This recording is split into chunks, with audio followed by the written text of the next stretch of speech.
Okay, everybody, it is now 7 o'clock. We'll begin our meeting, our regular City Commission meeting of October the 16th. We'll start with the Pledge of Allegiance.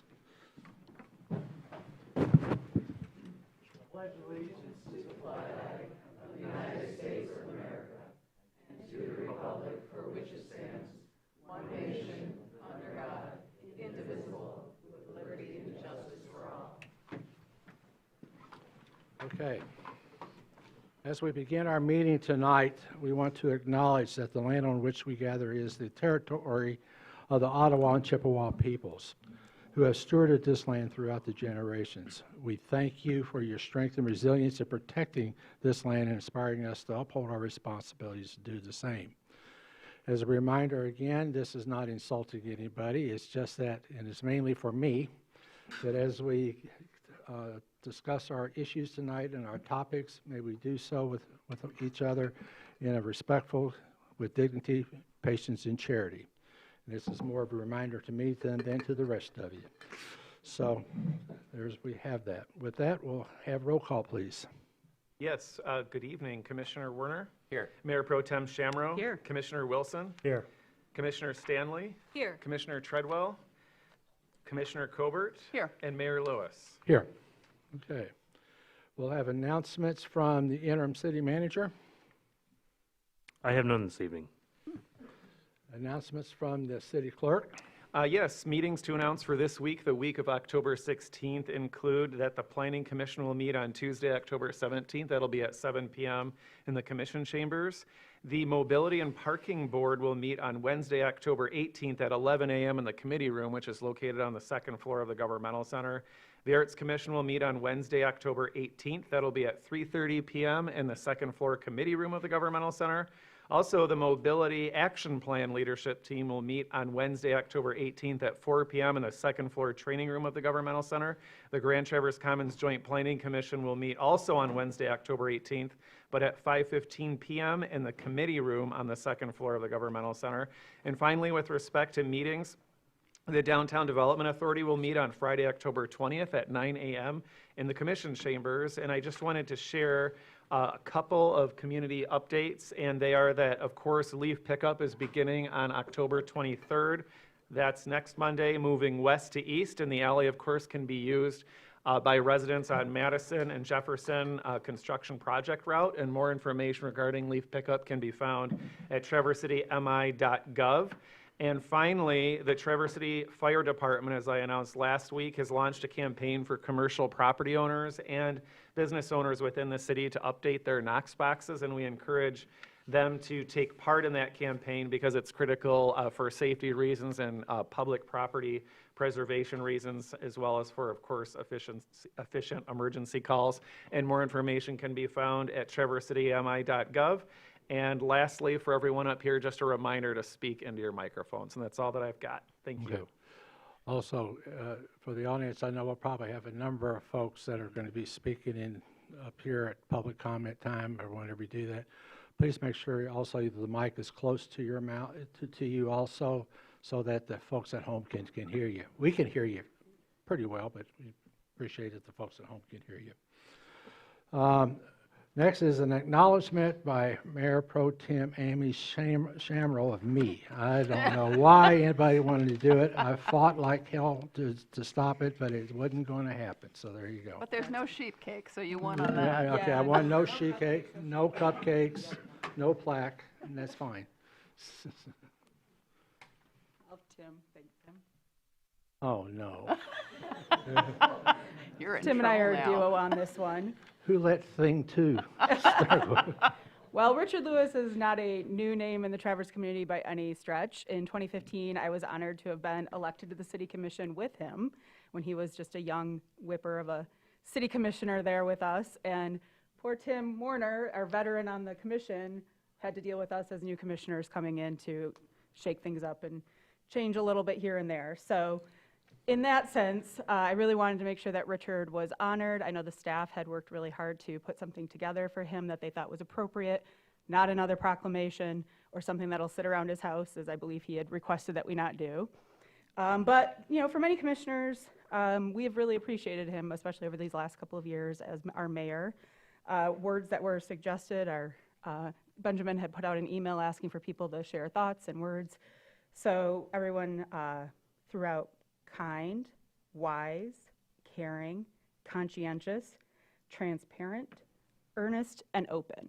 And I think anybody who's watched commission meetings over the last couple of years probably wouldn't object to many of those phrases. I think it's been a very convivial and open discussion that we've had here. And we're really just appreciative for the last couple of years with you as mayor and your service as commissioner before. And as that time ends, we wanted to honor you a little. So while I'm digging that out, I'm going to let Tim say a couple things if he wants to.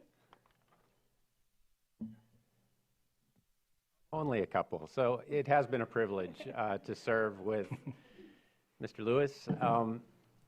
And I know that from time to time, especially in meetings, we can disagree on things. And to the public, it might look like we're just going at it. But I like this guy a lot. I really do. And we can disagree.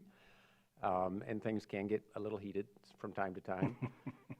But then we can go have coffee the next day or 2 days later, and everything's fine. If this is business up here, it's not personal. It might sound personal occasionally, but it's business. It's not personal.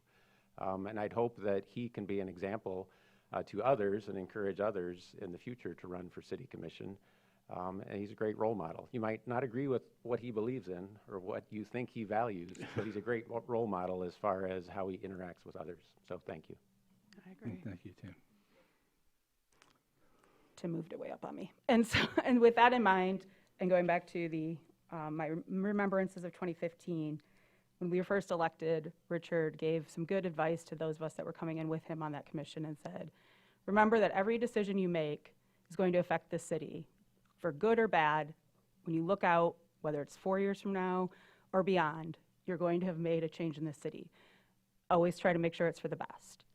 And so with that, the most appropriate thing we could think of to honor you with all the work you did behind the scenes in securing some big money for us from the city and just where you might want to spend some time in the future, No. we have an honor for you. Richard, please come up. That's great. And I will say I came down to staff cleaning this for you. We have a key to the former senior center that opened up the door for so many seniors and all their new pursuits. And we have a brick from the former senior center that you were so instrumental in helping us get the money to replace. So we hope this will help to fill some of the time that you're going to have on your hands coming up.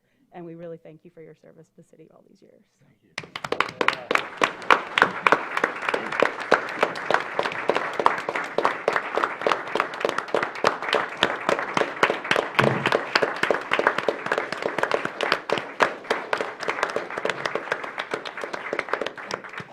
Of all the things that I could imagine that they would come up with, this is the best. It really is.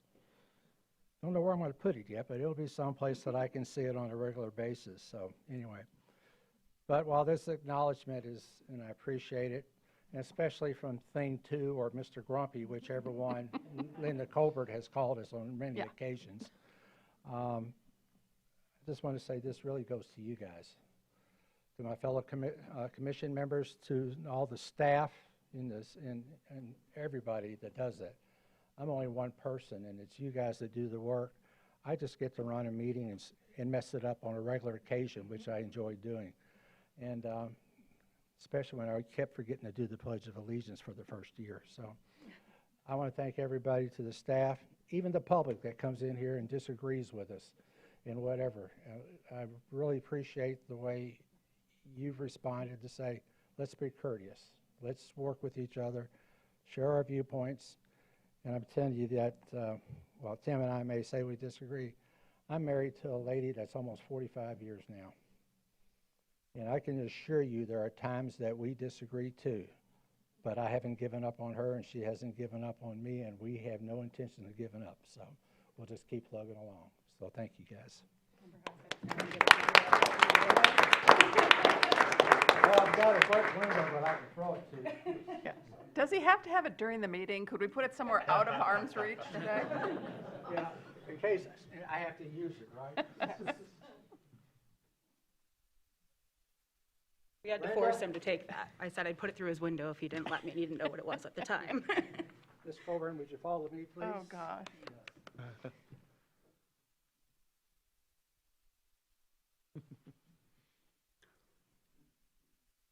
Also, Ms. Coburn is going to be leaving at the same time I get to leave, 7 p.m., November the 13th. In case folks don't know it, this is our last meeting that this commission will have. There will be no study sessions unless there's a crisis come along, and then I've already given our interim city manager the evil eye. There are no crises between now and November, so there you go. So hopefully we'll do. But Linda joined us last January to fill the shoes of Ashley, who went on to serve on the county. I have a feeling if she knew what all she was going to get into for the 11 and a half months that she's been here, she probably would have said, no thank you, to pick somebody else.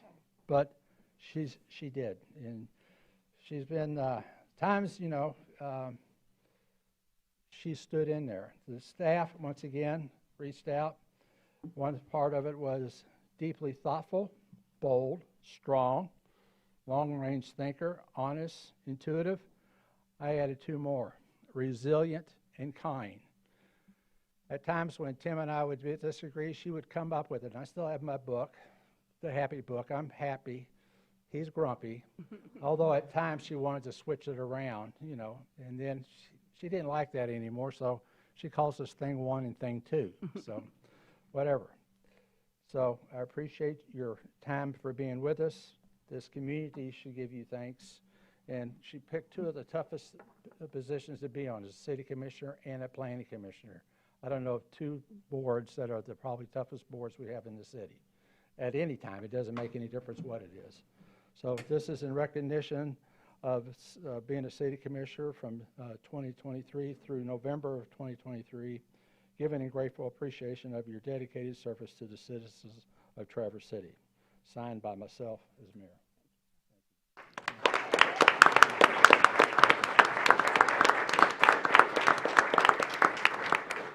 You got to put someplace so you won't throw it. Yeah. Thank you. Thank you, sir. Okay. With that, consent calendar, please. Yes, the purpose of the consent calendar is to group non-controversial, to expedite business by grouping non-controversial items together to be dealt with by one commission motion without discussion. Any member of the commission, staff, or the public can ask that any item on the consent calendar be removed from it and placed elsewhere on the agenda for individual consideration by the commission, and such requests will be automatically respected. If an item is not removed from the consent calendar, the action noted in parentheses on the agenda is approved by a single commission action adopting the consent calendar. Item 1, consideration of approving the minutes of the October 2nd, 2023 and October 9th, 2023 meetings of the City Commission. Approval recommended.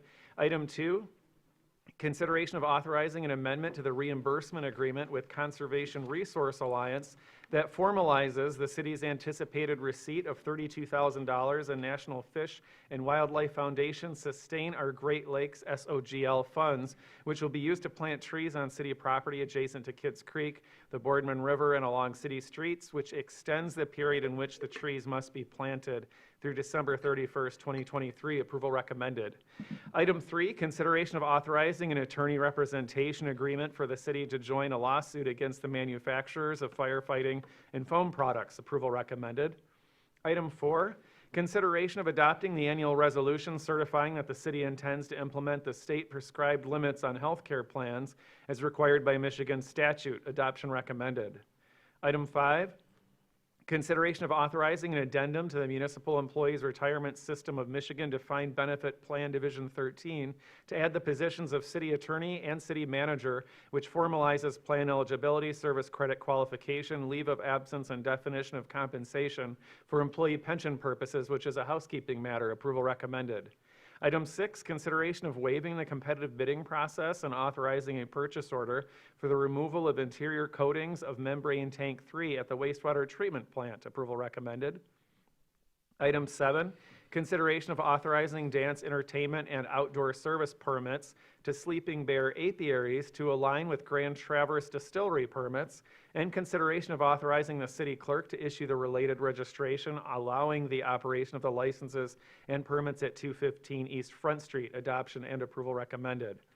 Item 8, consideration of declaring two 2014 Chevrolet Tahoe surplus, and I should clarify that the motion for this should be to declare vehicle number 14 surplus so that it can be sold at auction, and vehicle number 24 will be repurposed as a backup vehicle for the police department. Our apologies for that.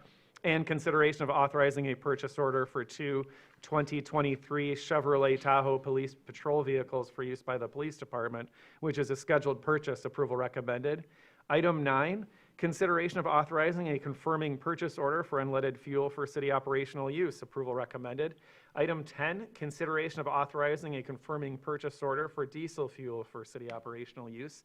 Approval recommended. And finally, item 11, consideration of authorizing a new rate for rental of the Hickory Hills Lodge. Approval recommended. Anyone up here on the commission like to have an item removed from the consent calendar? Item 2? Okay. Item 2.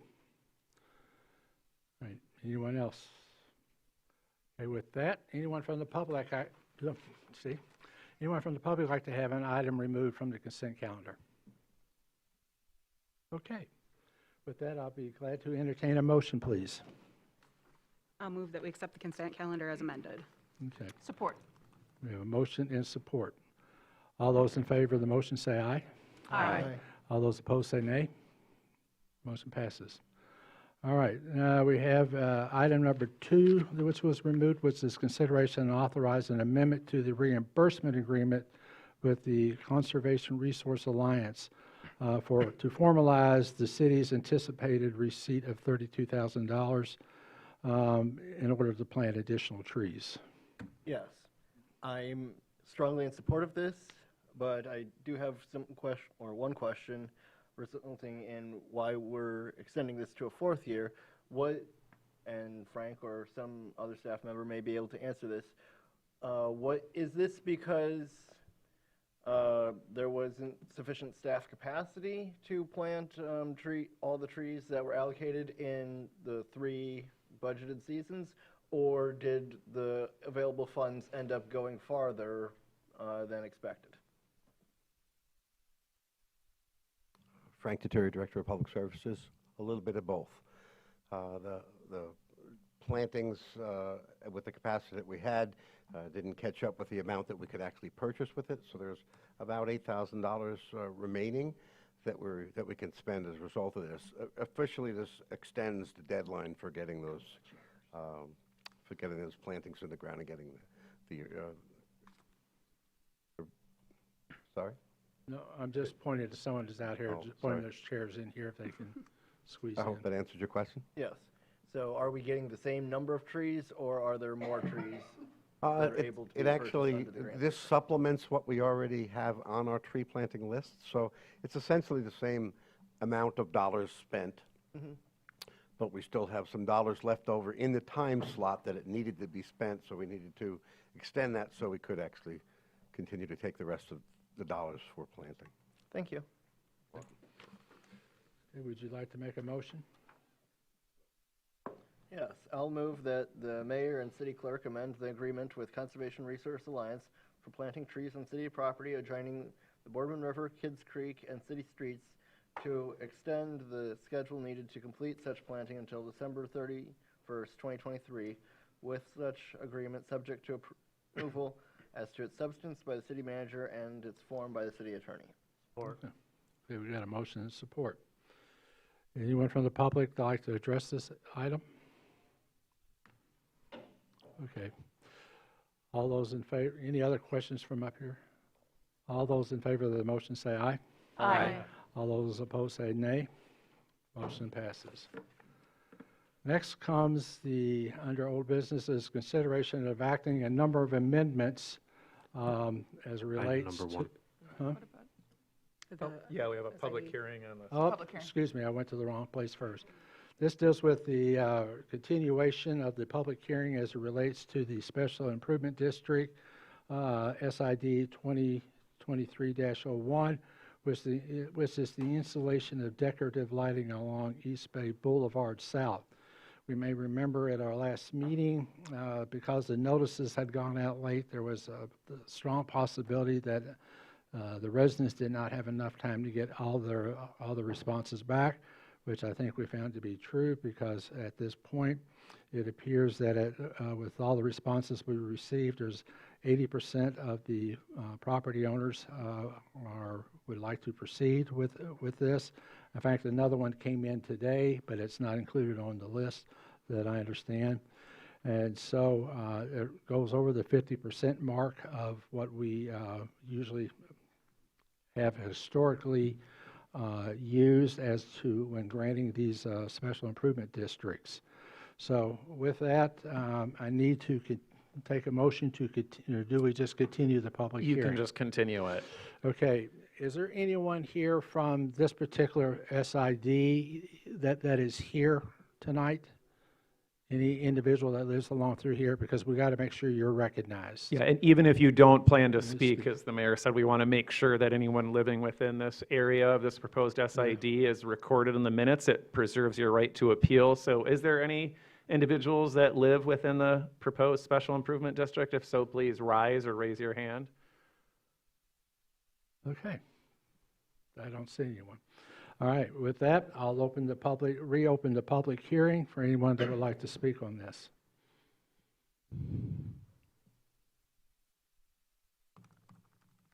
Okay, public hearing is hereby closed.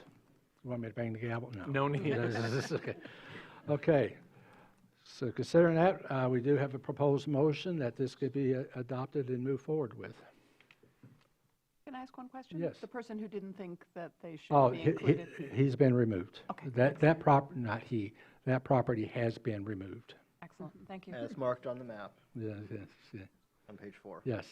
I'll make a motion that the resolution approving Special Improvement District number 2023-01 be adopted, and that a budget amendment be made to increase the budgeted revenue and budgeted expenses in the Special Assessment Fund by $24,361 to reflect the revenue and expenses for this project.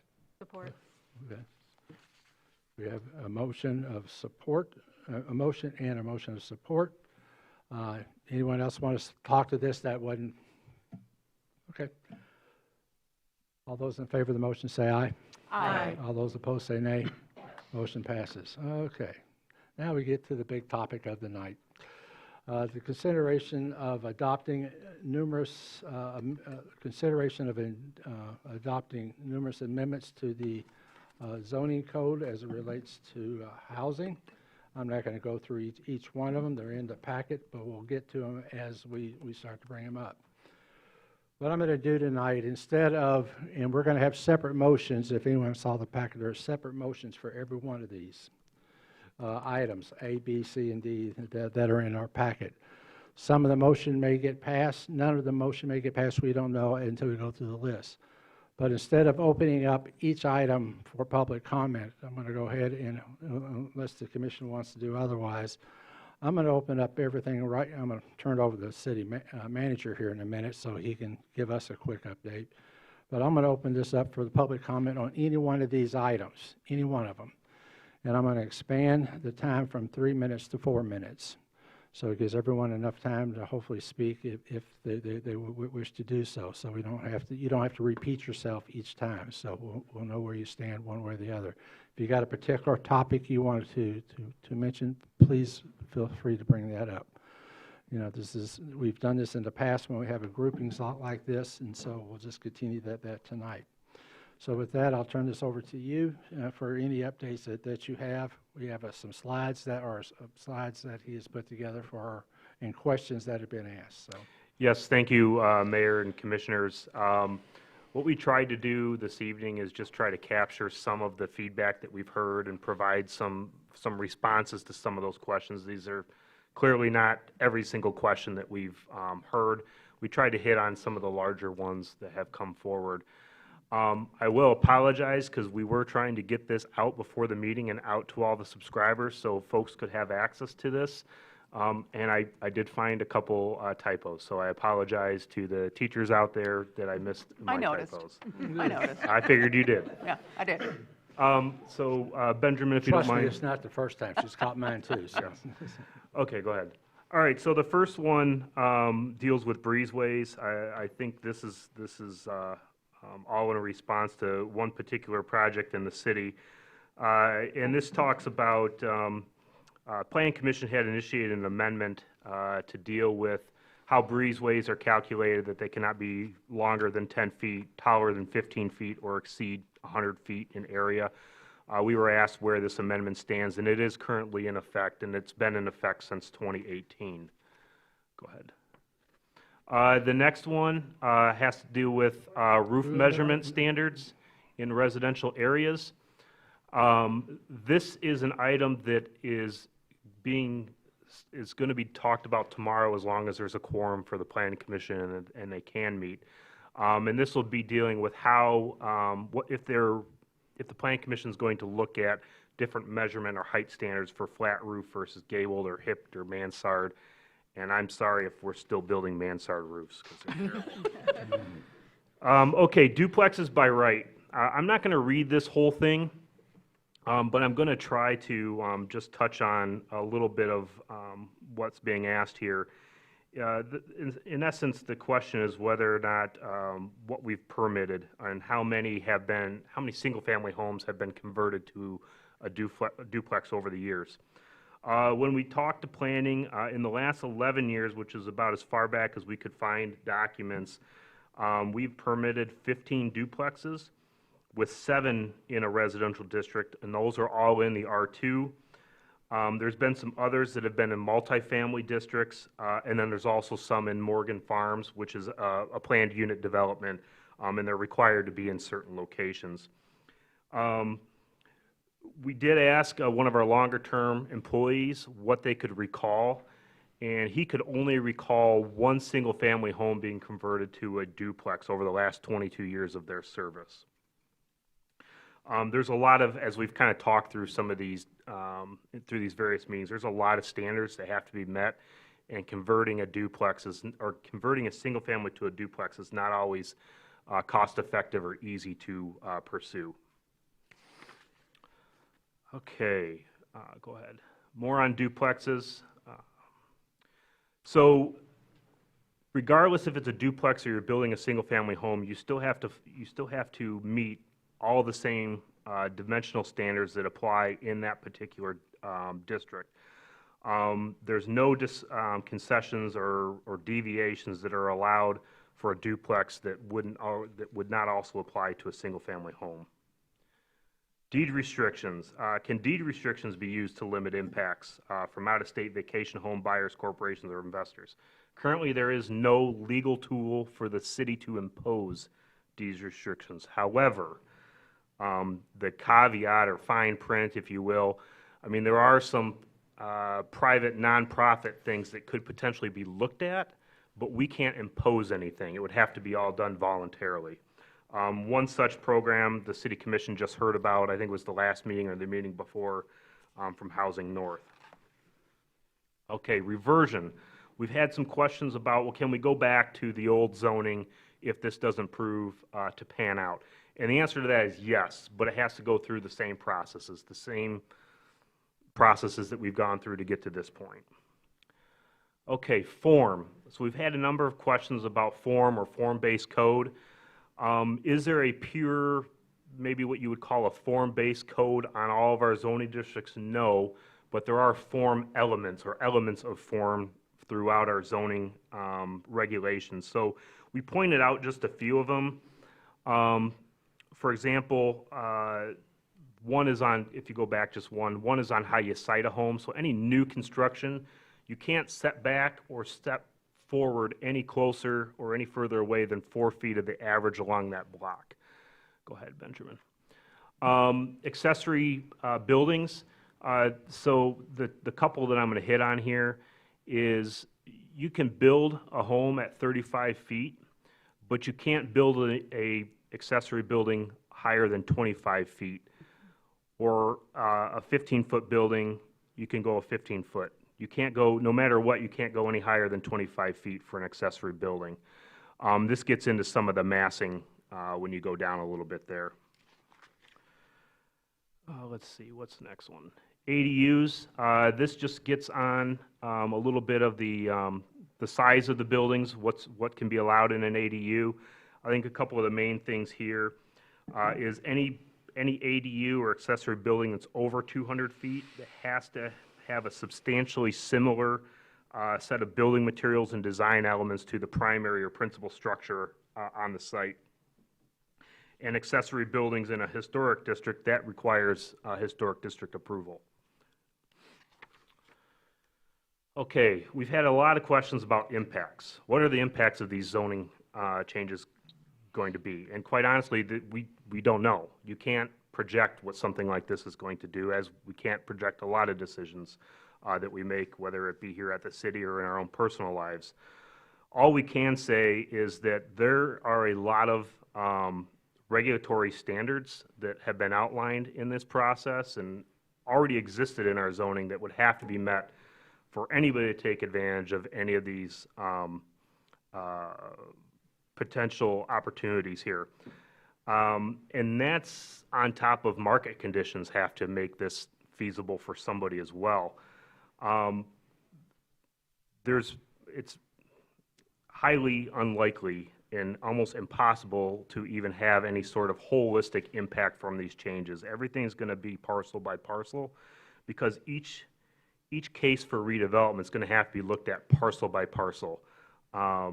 Historic districts, again, totally different case here, because they're going to have to go through the historic district commissions. Discussion about the SLUP process. I think there's some concerns about if you eliminate the city commission SLUP process or special land use process. Just to be clear, if you were to go through an administrative SLUP, it does not change any of the requirements. There are still requirements for public hearings, and even if it's under an administrative SLUP. And regardless if it's a PC or city council process or if it's administration, if those requirements are met, you have to approve it. It doesn't matter what the public hearing says. If they meet all the requirements, you have to approve it, or you run into other issues. An outline of the SLUP process is attached to these slides. For those that want to know more, there's also a side-by-side comparison on page 2 and 3. But there's 8 general standards that have to be met. And then once you get past that, then you start getting into even more detail that has to be met for a SLUP to even be considered for approval. Let's see. I think that's the last one, isn't it, Ben? Oh, short-term rentals. That's the last one on my sheet. Short-term rentals, again, just to be clear, short-term rentals are not allowed in R1, R2, or R3, even though we're not talking about any R3 changes. In our zoning, a lease is a minimum of 30 days of a single-family home. An ADU, though, specifically is at 90 days. You cannot lease an ADU for anything less than 90 days. Anecdotal, take it for what it's worth. We are hearing that the short-term rental market is starting to stabilize. It's getting a little saturated out there. At least that's what we're hearing from folks around town. The community, I know this is a hot issue. The community can support this by helping to make sure Lansing does not take away local control when it comes to short-term rental regulations. What we have is more restrictions than what some communities have, but if we lose that ability, all hands are off. I mean, who knows what's going to happen with all that. So I would just stay apprised of what's happening in Lansing when it comes to those things. We've talked before about enforcement and what we're doing there. We can always do more. Thankfully, we had an intern that helped us do some more research. There's some new tools that are coming out there for short-term rental enforcement, but it also comes down to a staffing issue as well. So those are things that you could talk more about during the budget process. I think that's the last one. Mm-hmm. All right. Okay. Just to clarify, because I think, and I know, I appreciate that this was a last-minute request by myself, that you go through some of these slides, but the short-term rental header on that last one, I just want to clarify, short-term rentals are not allowed with any of these changes, even if every single one were to pass. 100%, I that think is because it's correct. a header, I think people might have, maybe at home might have been saying, oh, wait, does it apply to some of this? No. But it applies to none of that. No, no, no. Thank you. Yeah, I think we covered that item, the regulations that we have on the books is not being changed right now. So, I mean, it's not being changed at all, so it doesn't affect. Questions of enforcement, that's another question, but I don't think we've heard about that. Okay, any other questions you have as it relates to staff at this point? Okay. If you don't mind, I'll open this up for the public, to make their comments. Open that up, and you've got your timer set for 4 minutes? I do, Well, yes. Thank you very much. Sir, I know you were going to have a question, so why don't you come up? No, Actually, you we'll have have you, if you're going to speak, we want people at home to be able to hear you, so if you'd come to the Okay, no, you podium. got your question answered, sir? Well, then you're the first public commenter. No, no, sir. Okay, okay. No, sir. The question that I had. And Mike. Where did these questions come from? Matt addresses. All I had. You're welcome, sir. Thank you for that clarification. All right, the floor is yours, folks. They were from the last I'll state the meeting. rules for public comment this evening. First, to expedite public comment, just so that we reduce the lag in between speakers, we ask that folks line up behind the podium so there's not time in between people walking up to the podium. Can I ask folks who intend to speak tonight to raise your hand, just so we have an idea of how many? Okay, great. Okay, So the first person, if you'd approach the podium, the rules for public comment are to please state your name and address, indicate if you're a city resident, non-city resident, or a city business owner. We have a 4-minute time allotment per speaker. When your time has elapsed, the timer will beep. We ask that all language be respectful to all parties, and to create an atmosphere where everyone feels comfortable speaking, we ask that there be absolutely no reaction to comments given this evening. And again, just ask that people line up behind the podium so that we can keep folks moving. And thank you. Ms. Shaw, we'll begin with you. Thank you. Heather Shaw, 655 West Orchard Drive. Other than ditching the R2 triplexes and quads and the owner occupancy issue, you really haven't changed anything since these were put on your desk. And that means that nothing's really been changed since we first saw these in, I don't know when it was, March, April, May of this year. I'm not really sure how you can proceed with the duplexes and the ADUs, since the Planning Commission is right, as of tomorrow, looking at those form design standards for the roofs and also for lot widths. So I would really ask you to table items A, E, and F until those are worked out by the Planning Commission. It's important. At this point, somebody could build an ADU at 25 feet with a flat roof, which is going to look a lot different than a 25-foot peaked roof. Maximum impervious, it's just wrong. If you pass that, it means all of our lots will be able to have 45 or 50% impervious, whether they're smaller or bigger or anything. Anybody can just put more stuff on their lot. All of these, or item D is a good idea, but, and that's residential treatment of stormwater on site. But, we can't enforce much of anything around here because we have staff problems. And I just don't know how you're going to enforce that.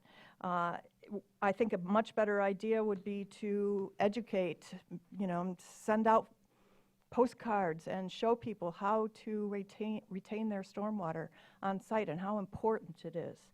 On this final meeting before the election, please consider taking the smallest step instead of a giant leap into the unknown. Thank you.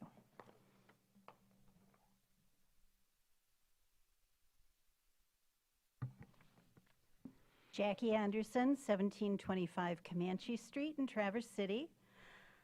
Here we are again, still pushing forward against the multiple requests to either pause this process or at least let the community express themselves with their votes in a few weeks. I'd like to recap the riskiest parts of the proposals that you're ready to vote on. First, these zoning changes are literally out of order.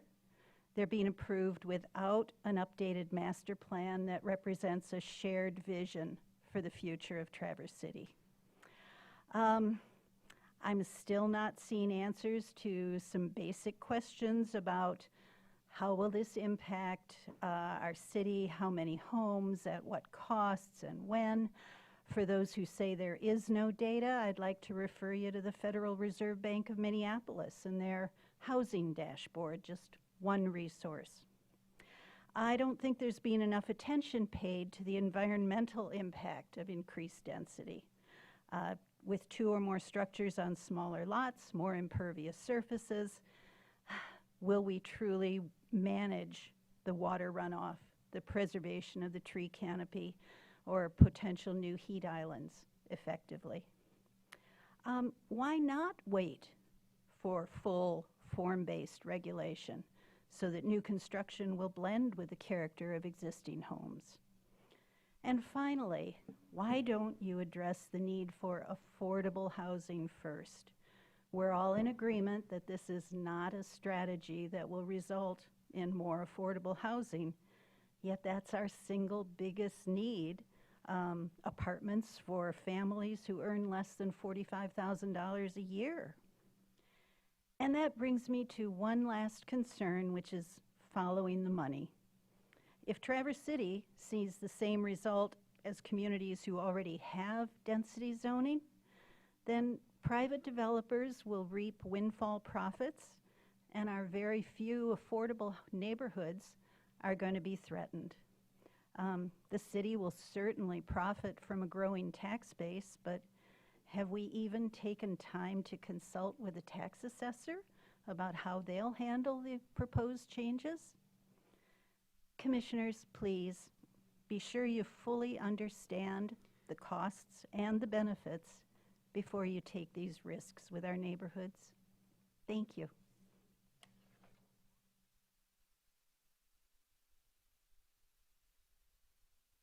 Hope that's right. Fred Nelson, 209 6th Street in Traverse City, Your Honor.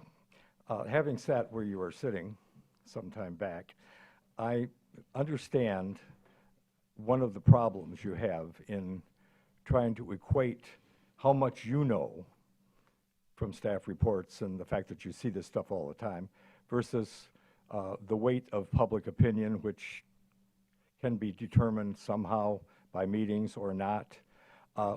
And as much as I am in favor of representative government as opposed to like the town meeting style, we do have a referendum every 2 years, an election. And I would encourage you to wait now, 2 weeks, 2.5 weeks, and see what happens. This is, as various members have said, has been going on for some time. Another 2 weeks or so isn't going to kill it one way or the other. And I would recommend you wait till after the election to decide. Thank you for your time.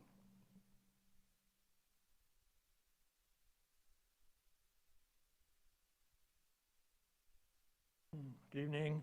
Doug Kimball, 523 North Spruce Street, Traverse City resident. I always thought the purpose of zoning was to protect certain districts.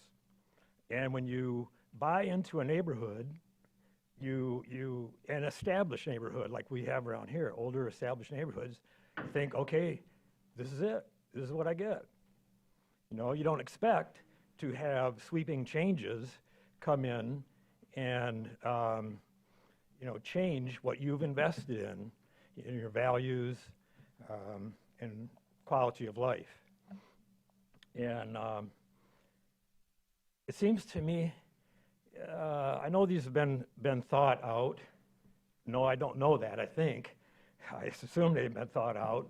But it seems to me like it's a map. Took a map of the city. Oh, here's an empty space. Here's an empty space. Let's fill it.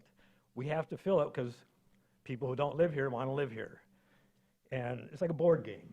Just fill the empty spaces with whatever. Duplex, triplex, quadplex, ADU, something. Fill those spaces. That's the impression I get with the sweeping zoning changes. And I thought that zoning changes might be like when you apply for a variance. that the people around the person who's asking for the variance get to decide, because it's going to impact those people. They should be able to decide. I don't know if it's the same with zoning, but when you come to a variance, I thought that's the way it worked. So that the neighbors get to weigh in on what happens in their neighborhood. And the ADUs, I think, should just be kept where they are, because ADUs result many times in the loss of privacy. You got a building above a garage that looks into your backyard, and it's like as if you're being watched. And that's not a good quality of life. So I think that we don't need to expand the ADUs, since they have never been met yet, as I understand. And it's the same thing with the variance. The neighbors are impacted without representation. Neighbor builds above their garage, they look into your backyard. But I also want to say that I still keep seeing things in the paper.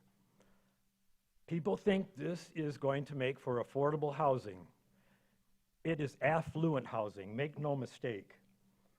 And if you don't believe me, go to the September 18th meeting. You can replay this. And I'll even tell you, go to an hour and 43 minutes and 58 seconds into it. When the comments are done, then we hear from the commission, no, we know this isn't about affordable housing. It never was about affordable housing. The staff did not address affordable housing. It's not affordable housing. And remember that when you vote. Don't think that you're voting in somebody who's going to provide affordable housing. And even comments about the homeless problem. This does nothing for them, okay? So again, replay September 18th.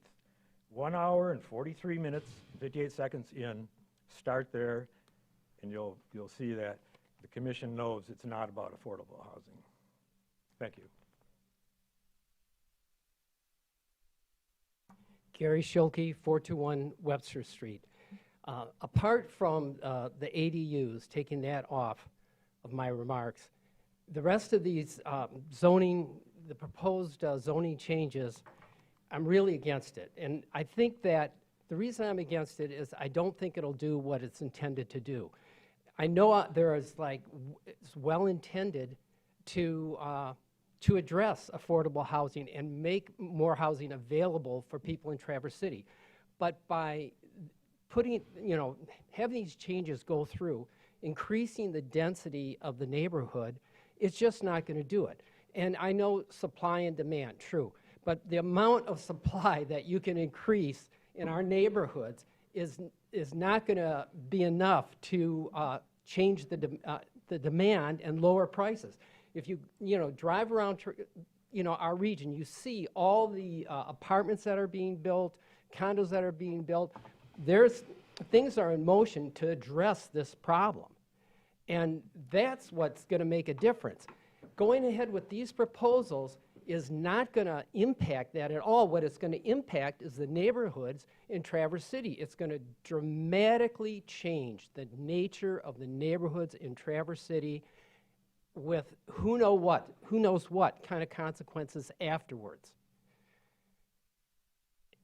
It's not going to be, it's going to negatively impact the neighborhoods of Traverse City for the reasons that a lot of people have already mentioned, having to do with density, runoff, more people, less, more cars. It's not going to be good. So I really, would ask you, and you do this anyway, but I guess I would just emphasize the fact of the far-reaching effects of your decisions. I'll say two things. When in doubt, leave it out. That is what a friend of mine who was in marching band, told me. If you're not sure about playing that note, don't play it. And if you're not really super confident of your decisions and how this is going to affect us in the long run, I would ask you, you know, not to vote for these changes. It's tough, you know, you're in a tough position. I'll just reiterate the idea that be sure you're right, then go ahead. I hope you guys will be right in your decision. Thank you.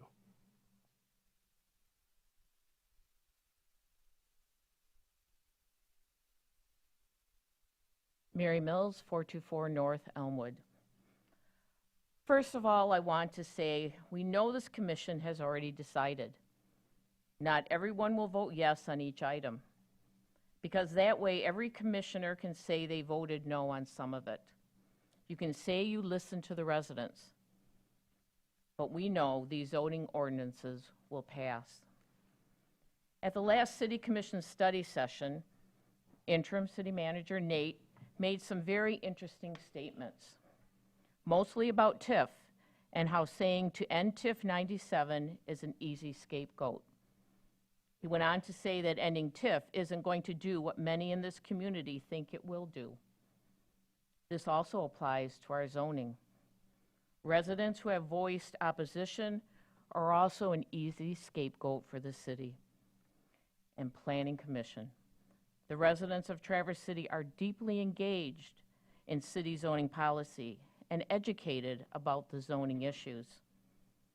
I don't believe the zoning changes are going to do what many commissioners think they are going to do.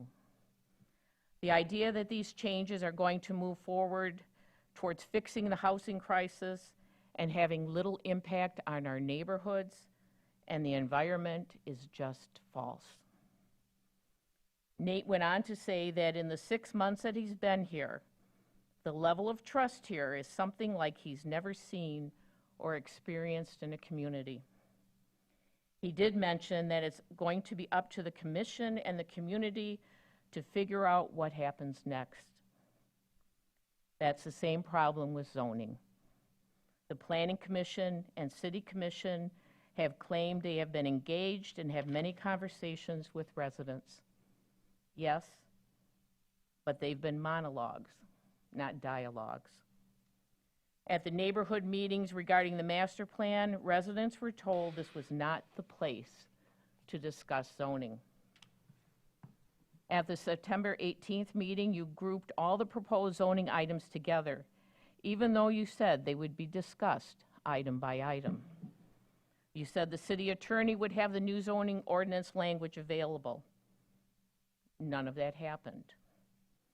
Over and over again at Planning Commission and City Commission meetings, residents have laid out the facts about the zoning changes and raised many questions on how any of these will be implemented.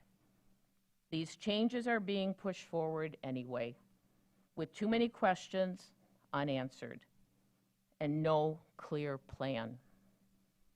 Many Record Eagle editorials have outlined a lack of transparency and many of the things that have taken place in the city over the last few months, which has only added to that low level of trust. What this commission has accomplished is to move the level of trust to an all-time low between residents and the city government. Tonight's vote is just one more example that will drop it even lower. Thank you.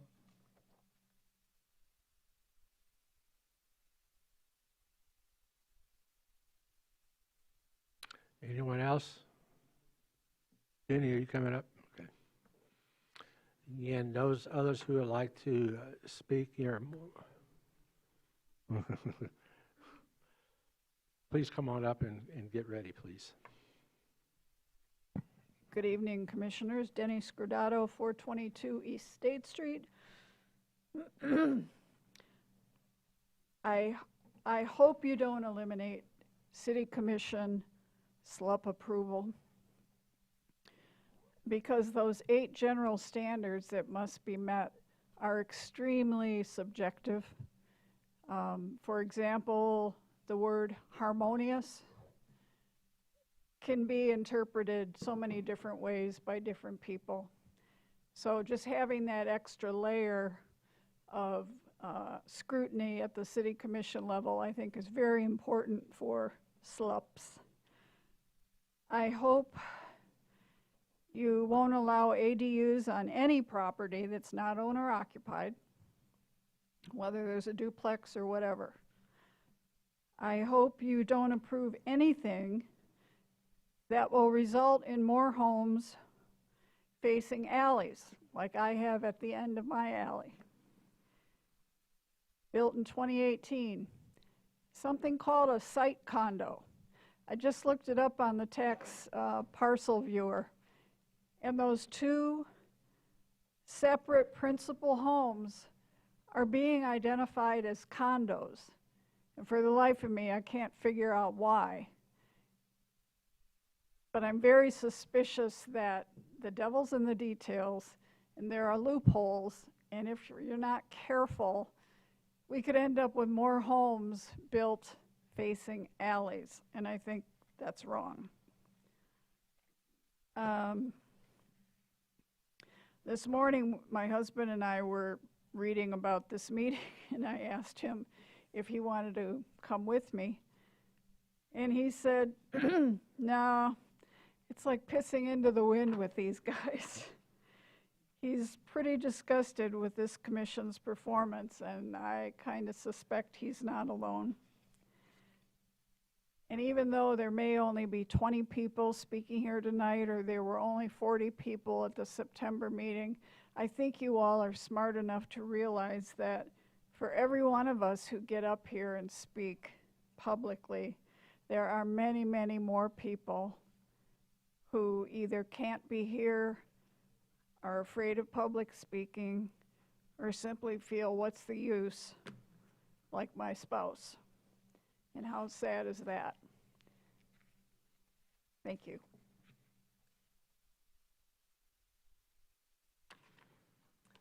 Good evening. My name is Jordan Starkenberg, 1093 Smith Road, Traverse City. Non-city resident. I do serve a church within the city limits. I come to you today representing SALT Coalition. I'd like to read some excerpts from a letter we sent on October 12th. This was signed by 115 people, about half of which are city residents. Dear City Commissioners, one of the unifying cries we hear in our community right now as spiritual leaders is the deep need for housing. In fact, it is rare to be in a community room or meeting and not have the need for attainable housing mentioned. Many of us have had friends and family move out of this area. We've had schools lose talented teachers that couldn't afford to live here. We've watched service workers bear the weight of navigating long commutes and inconsistent rental opportunities. Some of our local faith leaders cannot afford to live in the neighborhoods where they serve. We must ask, who are we building our communities for? The conversation about these zoning strategies is nothing new.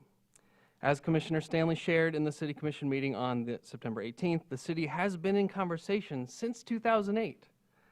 In that time, the city has partnered with many consultants and nonprofits to study and understand the needs of our area. And so we write to you today to call upon you to move from what you have learned to take action this term. We urge you to pass the proposed zoning changes that are before you. The history of zoning in our country is rooted in exclusion and intentionally keeping people out of neighborhoods. We want to build a community that makes room for people of all class identities. Though our faiths may have different rituals and teachings, we all share a common bond and understanding that people deserve safety and dignity. Housing is a basic human right. And it is our collective responsibility to ensure that we are building communities that meet these basic needs. We recognize that zoning is only one piece of the puzzle. No change is going to perfectly implement everything we desire. But this is an important step on the path towards building more attainable and flexible housing in our city. We need to generate that flexibility and more options available to people and entities willing to work collectively to ensure that we're building a community that is for all. Thank you for your time, and thank you for everything you do.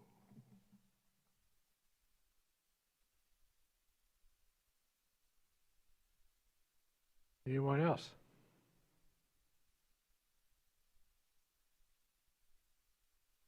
Rick Buckholder, 932 Kelly Street. I'm a Traverse City resident.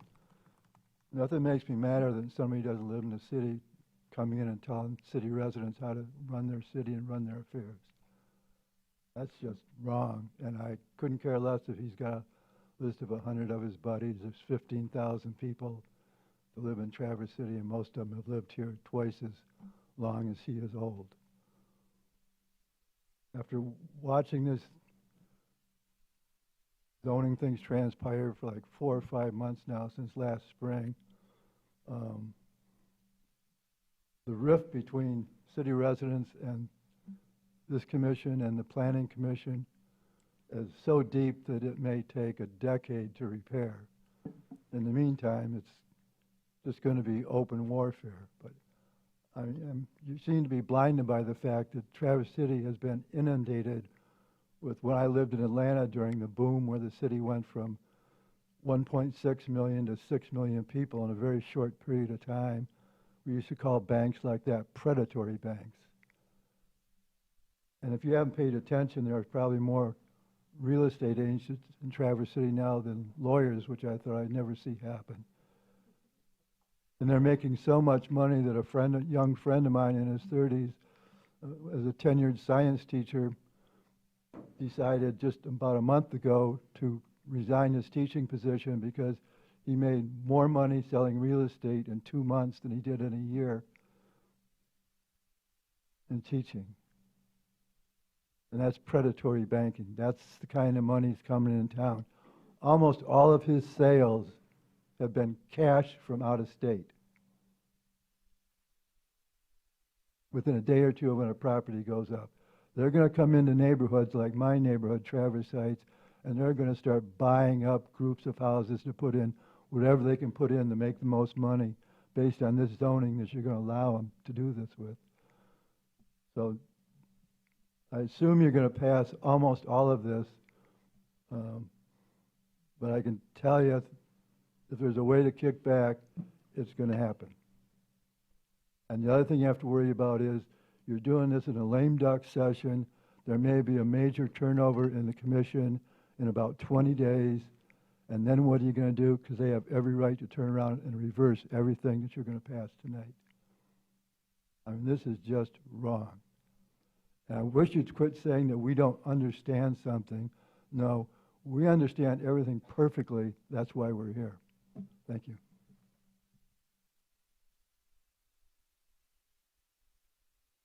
Anyone else?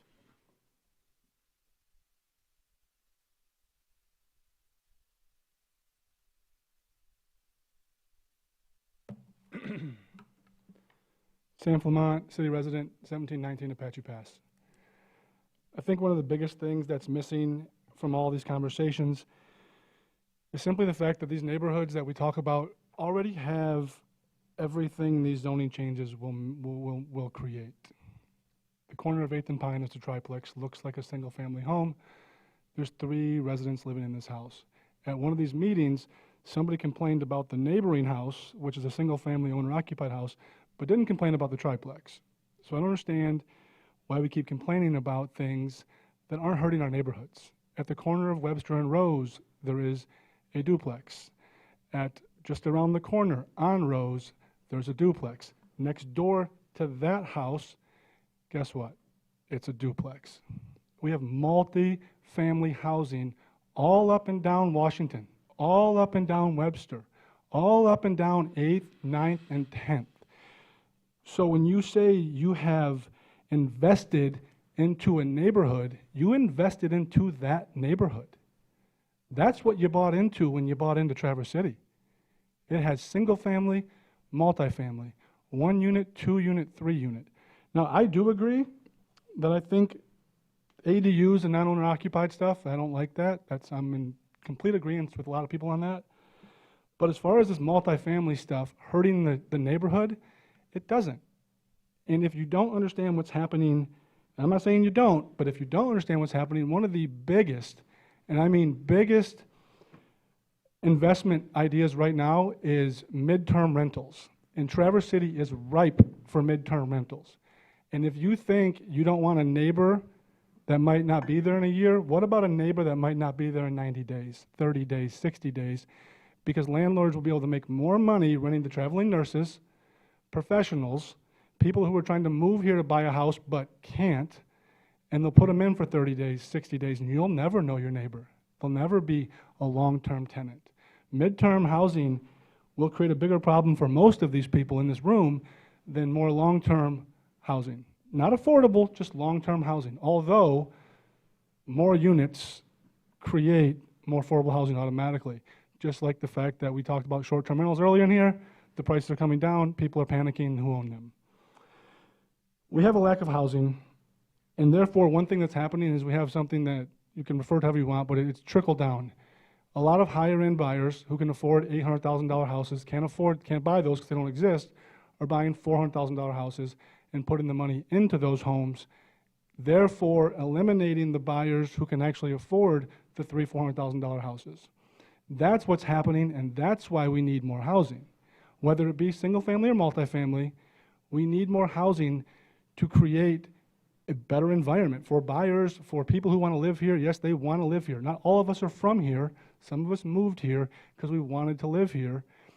And that goes into, right now, for example, there's a house on 6th Street listed for $339. One of the people we work with called the lender today. The lender had given out 15 pre-approvals on that house because that's how competitive it is, and that's how hard it is to find a house. If we don't do something about it, we're going to end up with an absolute crisis in our service industry, our medical industry, and just in general. Already doctors are leaving. If you look at Munson, doctors are leaving left and right. I know some people there who simply can't work there because they turn around to get a tool and the person doesn't know what they want because they don't work with them because they're in and out of town because they're traveling nurses. The community is suffering all sorts of different ways due to a lack of housing, and that's simple as that.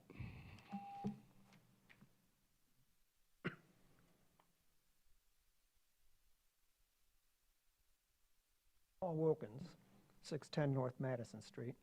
Can I ask for a 30-second? Please start the timer again.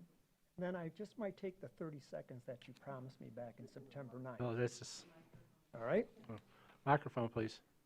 I just might ask for the extra 30 seconds that you promised me on September 9th. So if you could start the timer again. No, that was September 9th, so let's go ahead, sir. Okay, so it was okay to interrupt me and take that time off? Thank you. I bought into Traverse City, just like everybody else who owns property here in Traverse City. I bought into the duplex, the apartment building, the single-family house that I own and is on each side of me. And I didn't buy into the double lot that's going to be a tear down and then get a triplex like a 124 Oak Street. No, I bought into Traverse City the way that it's built now, not with the zoning changes that could ruin it. I'm not really sure why I'm here. It's pretty lame and pretty obvious that the citizens are speaking against this, the people who live here.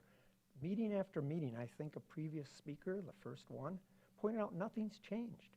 Month after month, meeting after meeting, you just keep moving things along, but nothing's changed. I don't know if you're truly listening.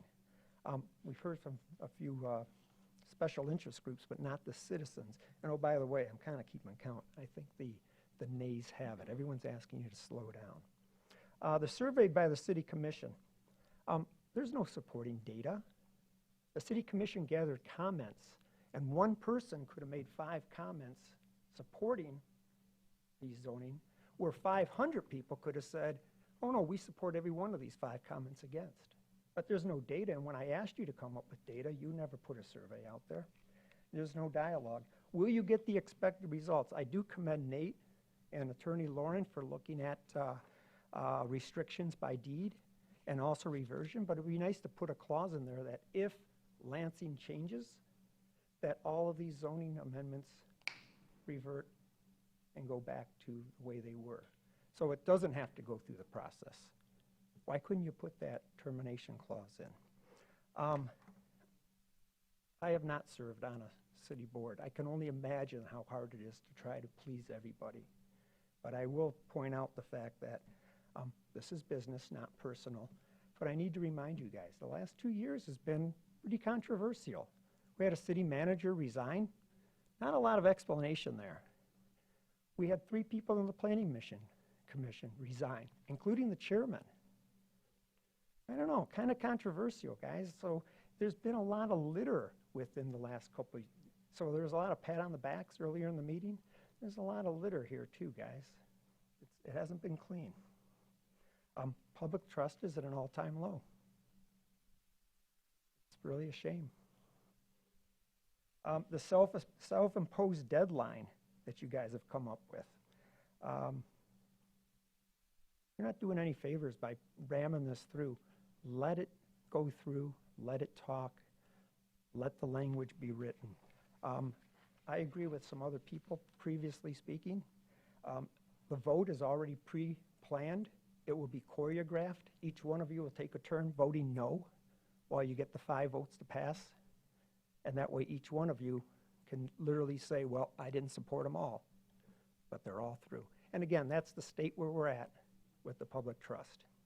And I'm not the only one saying it. I urge you, slow down, get the language right, and let the next commission take this on.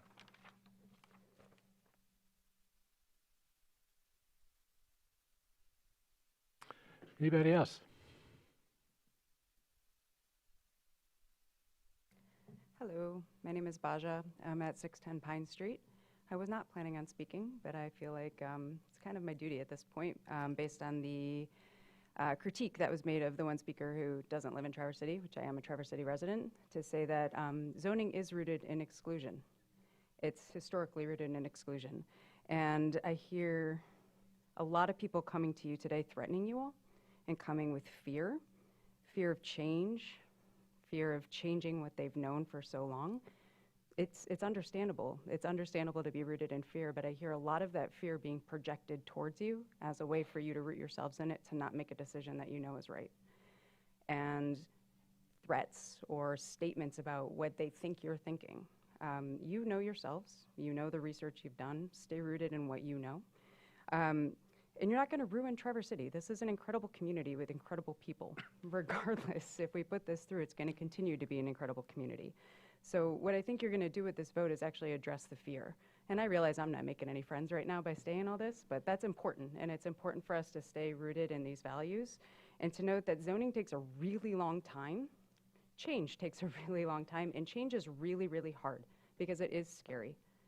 But if you're going to do it, and somebody said from 2008, you know, pushing it down the table, let's do it and see how it goes. And if it's something we need to change again, then we do it again. But if we keep on waiting for the silver bullet, we keep waiting for the one thing that's going to be absolutely perfect, just as the last speaker said, it's never going to work because we're never going to meet everybody's needs. And so just to remember that, stay rooted in the education you have, the time that you've taken for this, and also don't get rooted in everybody else's fear. If you wouldn't mind, only if you're willing, for the record, would you restate your name for me? B-A-J-A, 610 Pine Street. Thank you. And I will say, please make B go through because I've been waiting at the corner of 10th and Pine forever. Anybody else? Okay. Thank you for your all's comments. Take it from there.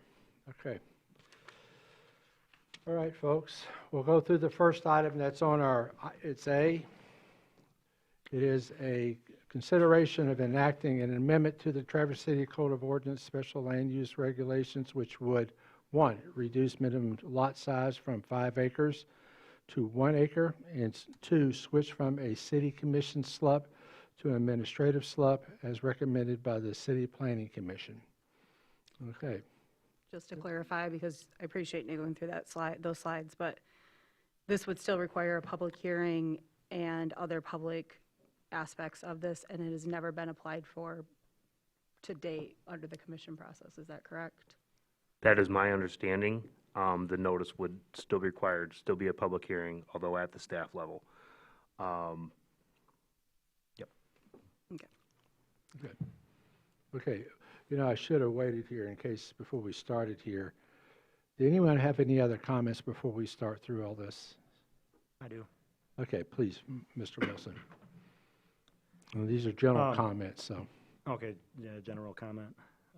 I don't say a whole lot here. I like to get through my Monday nights, and I think when when I do speak, then hopefully it will hold a little bit more weight, and that you understand that I'm coming from a place of love. I've got 2 ears, 1 mouth, etc. Want to start out with social norms, and that's where that type of groupthink, where because the same 20 people come, that it creates the illusion that that's the whole public will. And to add to that, a lot of people have made comments about their length of time living here, and I appreciate that. I love when somebody's come here and they've invested in our homeland here and really care about what's best for our beautiful area and for their neighbors, etc. I don't feel that all that comfortable flexing that I don't think anybody's family here has been longer than mine. None. And for those that are several decades my senior, I hope that I'm an elder one day too, and that I can, share my wisdom the same with the younger ones and the things that we've seen. But I represent the person that just got here 2 days ago just as much as I represent those that have been here for 5 decades plus. Those who have told me that Abraham Lincoln himself signed off on their lot when their family moved. My path to home ownership here in Traverse City was through duplexes. I lived in an upstairs apartment on 12th Street, a house that's still there, looks exactly like a house from the street. The people that I met that lived beneath me are still my friends today. They're close. I love them dearly. I think that helped create neighborhood. I moved from there to a duplex on State Street, and started my family. My first son was born in that house. From there, ultimately moving to Traverse Heights and buying my home. My second son was born in that house. So not just say that my kids were born here in Traverse City, but they were born in these neighborhoods. So when I hear things like, why do the neighborhoods have to bear this additional housing? It's like, well, my sons, they don't want to live with their dad forever. And they're not just going to go from living in my house to buying a house. So it's basically suggesting that they have to leave in order to build some kind of life to afford to come back and live here, and then be treated like they're just moving here.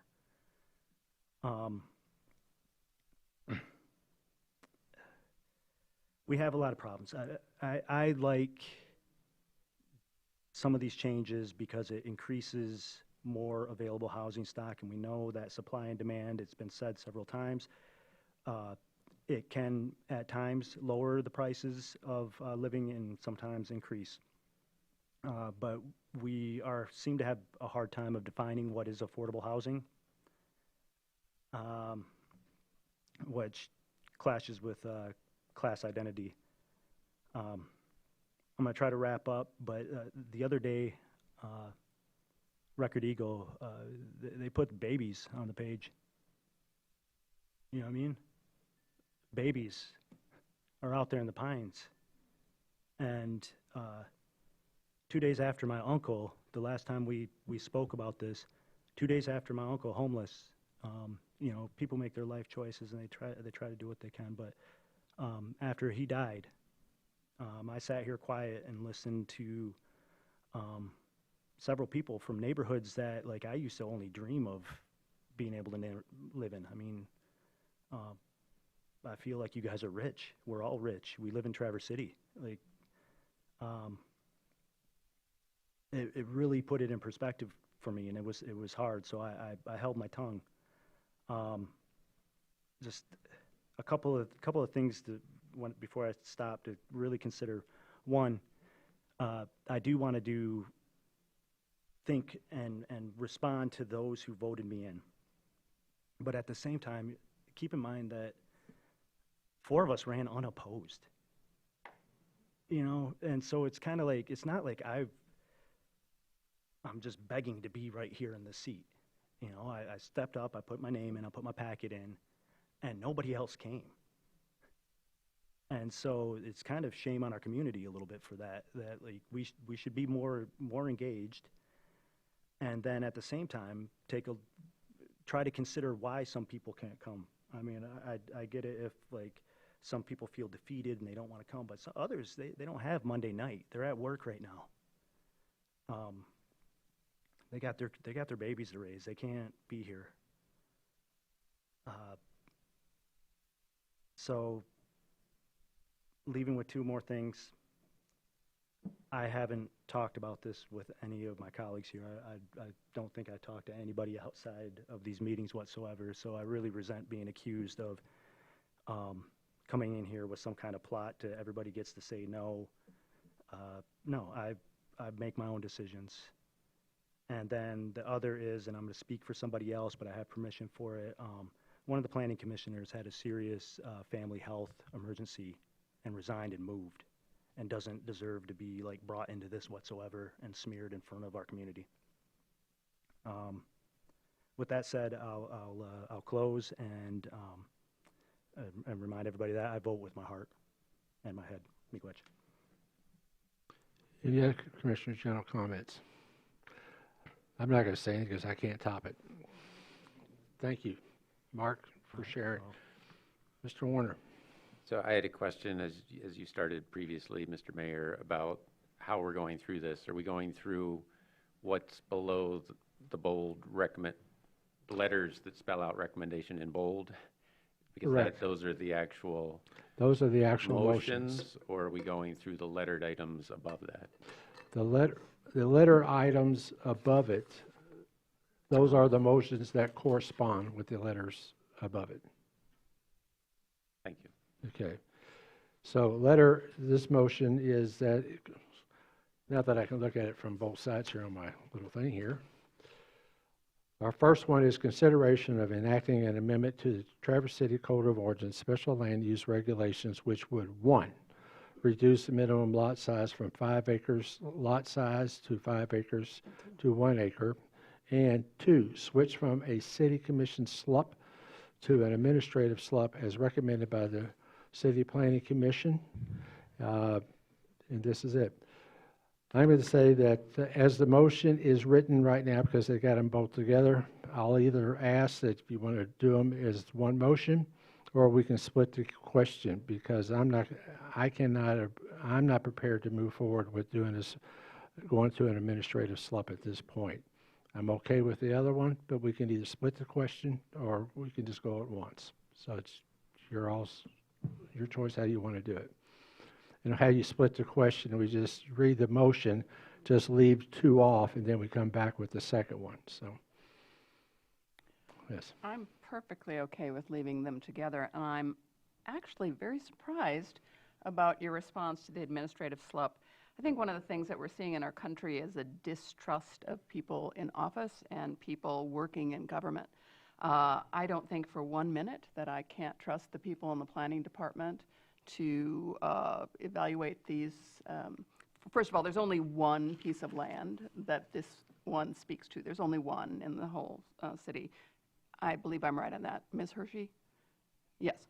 There's only one piece? There's only one piece for this. I mean, this is very specific. Okay. And I trust the people that we have in these seats, and I trust city staff. And if I didn't, I wouldn't be here. And I'm surprised that you, as someone who is city staff, would think that people expressing their feelings should have more credit than people who know their business and who certainly take input from the public, but who understand what they're doing and understand the regulations that we have written. So I'm fine with it just the way it is. That's fine. Fair enough. And it's a very, very specific amendment. Okay. Yes. Speaking more broadly as to the promise of cluster housing, I can identify, say, a 1.18 acre parcel that has Kids Creek running through it, or a 3.47 acre parcel along Peninsula Drive, between Peninsula Drive and the bay, both of which are smaller than 5 acres and greater than 1 acre. So changing that on that note would allow something like this to go through. But in both those cases, it is a situation that wouldn't be amenable to a standard lot split and then developing them as the same size lots as something else. For the parcel with Kids Creek running through it, you'd want the houses to be slightly closer together, but farther away from the creek. For the parcel between Peninsula and West Bay, you would want to preserve one driveway for all the buildings that got built, and you'd want them all to have beach access. So that, again, you would end up with, as we have historically had in Michigan, a row of cottages that have a shared driveway. Hence the frequent term for this type of development of a cottage court. And I guess this is my fault that I serve on the City Commission, Planning Commission, and the Board of Zoning Appeals, but I would say that we can have, there is such a thing as having too many public hearings and boards that something comes before in the name of transparency. As somebody that, because I serve on all three, I've sat through 9 different meetings about the same hotel development, the proposed Marriott next to Hotel Indigo. And there's still a possibility that they could decide to amend their site plan, which would result in 1 to 4 meetings that then I would, especially if I continue serving on this board, would have to sit through. But if we look at the purpose of those hearings, it is to provide an equitable and fair system. If it is the same people of the planning department staff, they can be implementing the same criteria for everything. If it has to come to a public hearing before the Planning Commission, the Board of Zoning Appeals, or especially the City Commission, then it opens up the evaluation process to political elected people like ourselves that may have their own interests that they are trying to represent, or a constituency that feels strongly about a particular project. And you can result in, say, 2 different projects that look the same on their face, but because one happened to be in a part of town that some city commissioner or planning commissioner lives in, or that there are particularly vocal opponents for or supporters of, you could result in those 2 public hearings having vastly different outcomes in ways that is not fair to the applicant and could open up the city to a potential legal challenge if we approved one, but then a different one was not approved because the deliberative body, the City Commission, Planning Commission, listened to the neighborhood and they responded in opposition. So I would strongly support having these 2 together and moving forward with the motion as written. Okay. Anybody else? Maybe make a motion? Yeah, I can make a motion. I'd like to move that amendments to the Traverse City Code of Ordinances, Chapter 1364, Special Land Use Regulations, as recommended by the City Planning Commission, which would reduce minimum lot size from 5 acres to 1 acre and switch from a City Commission special land use permit to an administrative SLUP, which was introduced on September 18th, 2023, be enacted with an effective date of 8 days after publication. Support. Okay, we have a motion to support. Anybody else like to have a comment? Yes, ma'am. I was thinking about this one a lot before this came to us, because yes, to a point, we do have our minds made up amongst ourselves, for the most part, because we've done our homework. And I do have to say that the comment tonight of, this seems to come from a place of reason, I think, or however it was worded, similar to that. We do have very good staff here, and our staff does their jobs. At the end of the day, we are the political arm of it, and that is very true. And that is why this particular piece, because again, we have people say, well, there's no way to know where this is going, how this is going to affect the city. Well, a lot of it we did. We've had several meetings where we had maps with overlays that showed what properties would be affected by which changes, and this one is very limited. So that was that's a deciding factor for me on this. Now, I agree with some of the things that have been said about the design standards that are forthcoming, which is why I won't be supporting the whole omnibus, but this is from staff with a that could become a very legally problematic situation if people were to go forward. And we did have situations where something was treated different publicly. We've seen that happen before here. If people want to talk about how embroiled the city commission's been for the last 2 years, I can't remember a time in the last 8 years where we weren't fielding lawsuits. So I think that's just the nature of the beast up here sometimes. So to me, when we can have an opportunity to maybe streamline that process that still allows for input and still allows for public intervention, that's something that I think I can support. All right, let me ask one clarifying question. This deals with cluster housing only. Depends on how you're measuring.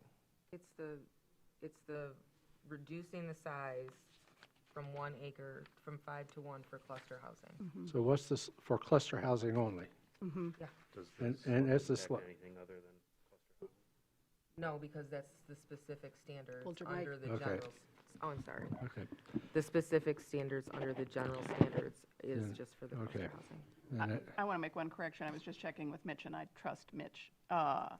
I remember at our meeting hearing that there was one piece of land. There's one that's over 5 acres. Okay. There are between 18 and 25, depending on how you're counting it, parcels that are greater than 1 acre and in R1 or R2 zoning. I remember that map. There could have clustered over that. Okay. Got it. What? Yeah. All right. All those in favor of the motion say aye. Aye. All those opposed, nay. Roll call, please. Commissioner Werner?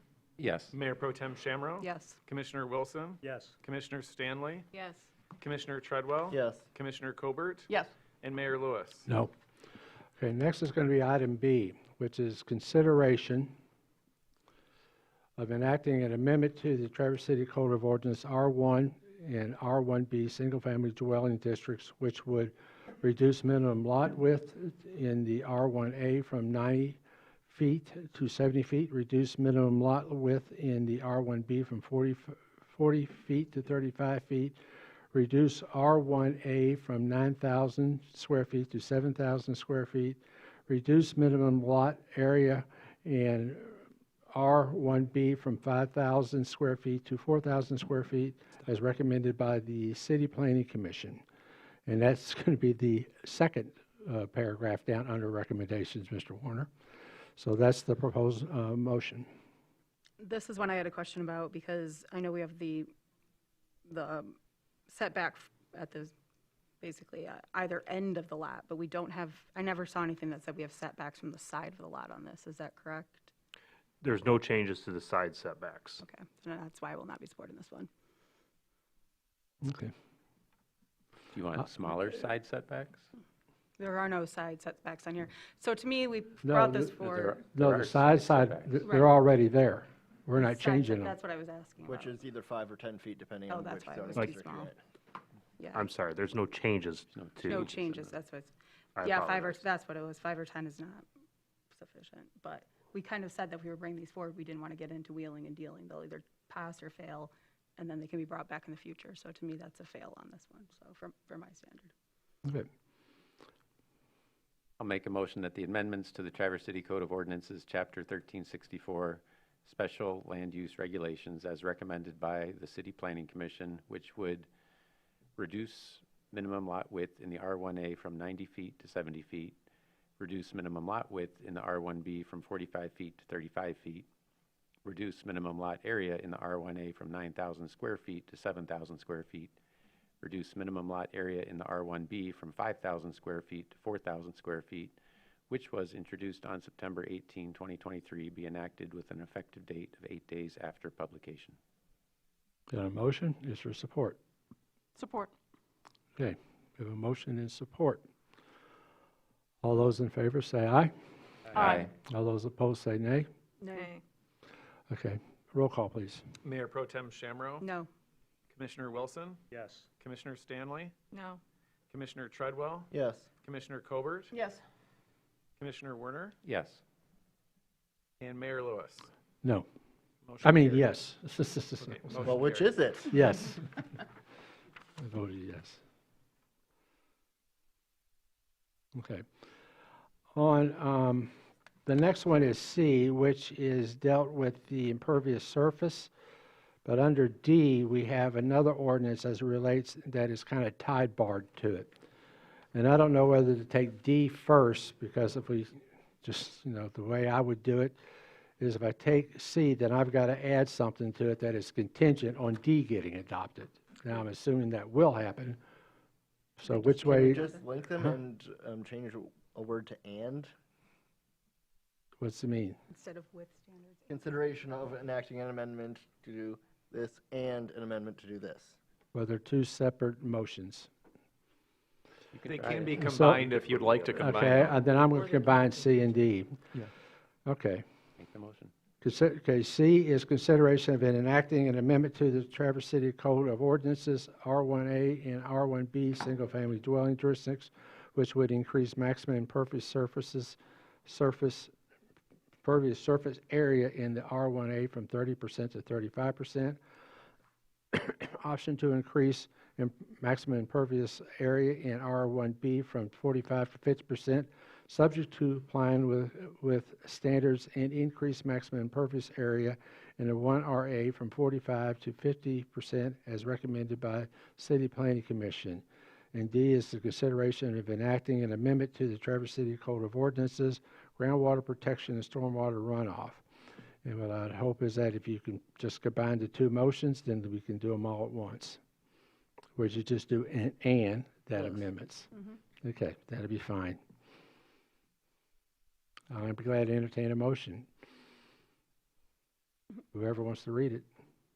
All right, I'll make a motion that the amendments to the Traverse City Code of Ordinances, Chapter 1364, Special Land Use Regulations, as recommended by the City Planning Commission, which would increase maximum impervious area in the R1A from 30% to 35%, option to increase maximum impervious area in the R1B from 45% to 50%, subject to complying with standards, and increase maximum impervious area in R1A from 45% to 50%, which was introduced on September 18, 2023, be enacted with an effective date of 8 days after publication, and that the amendments to the Traverse City Code of Ordinances, Chapter 1068, Groundwater Protection and Stormwater Runoff, be enacted with an effective date 8 days after publication. Okay, got a motion? Support.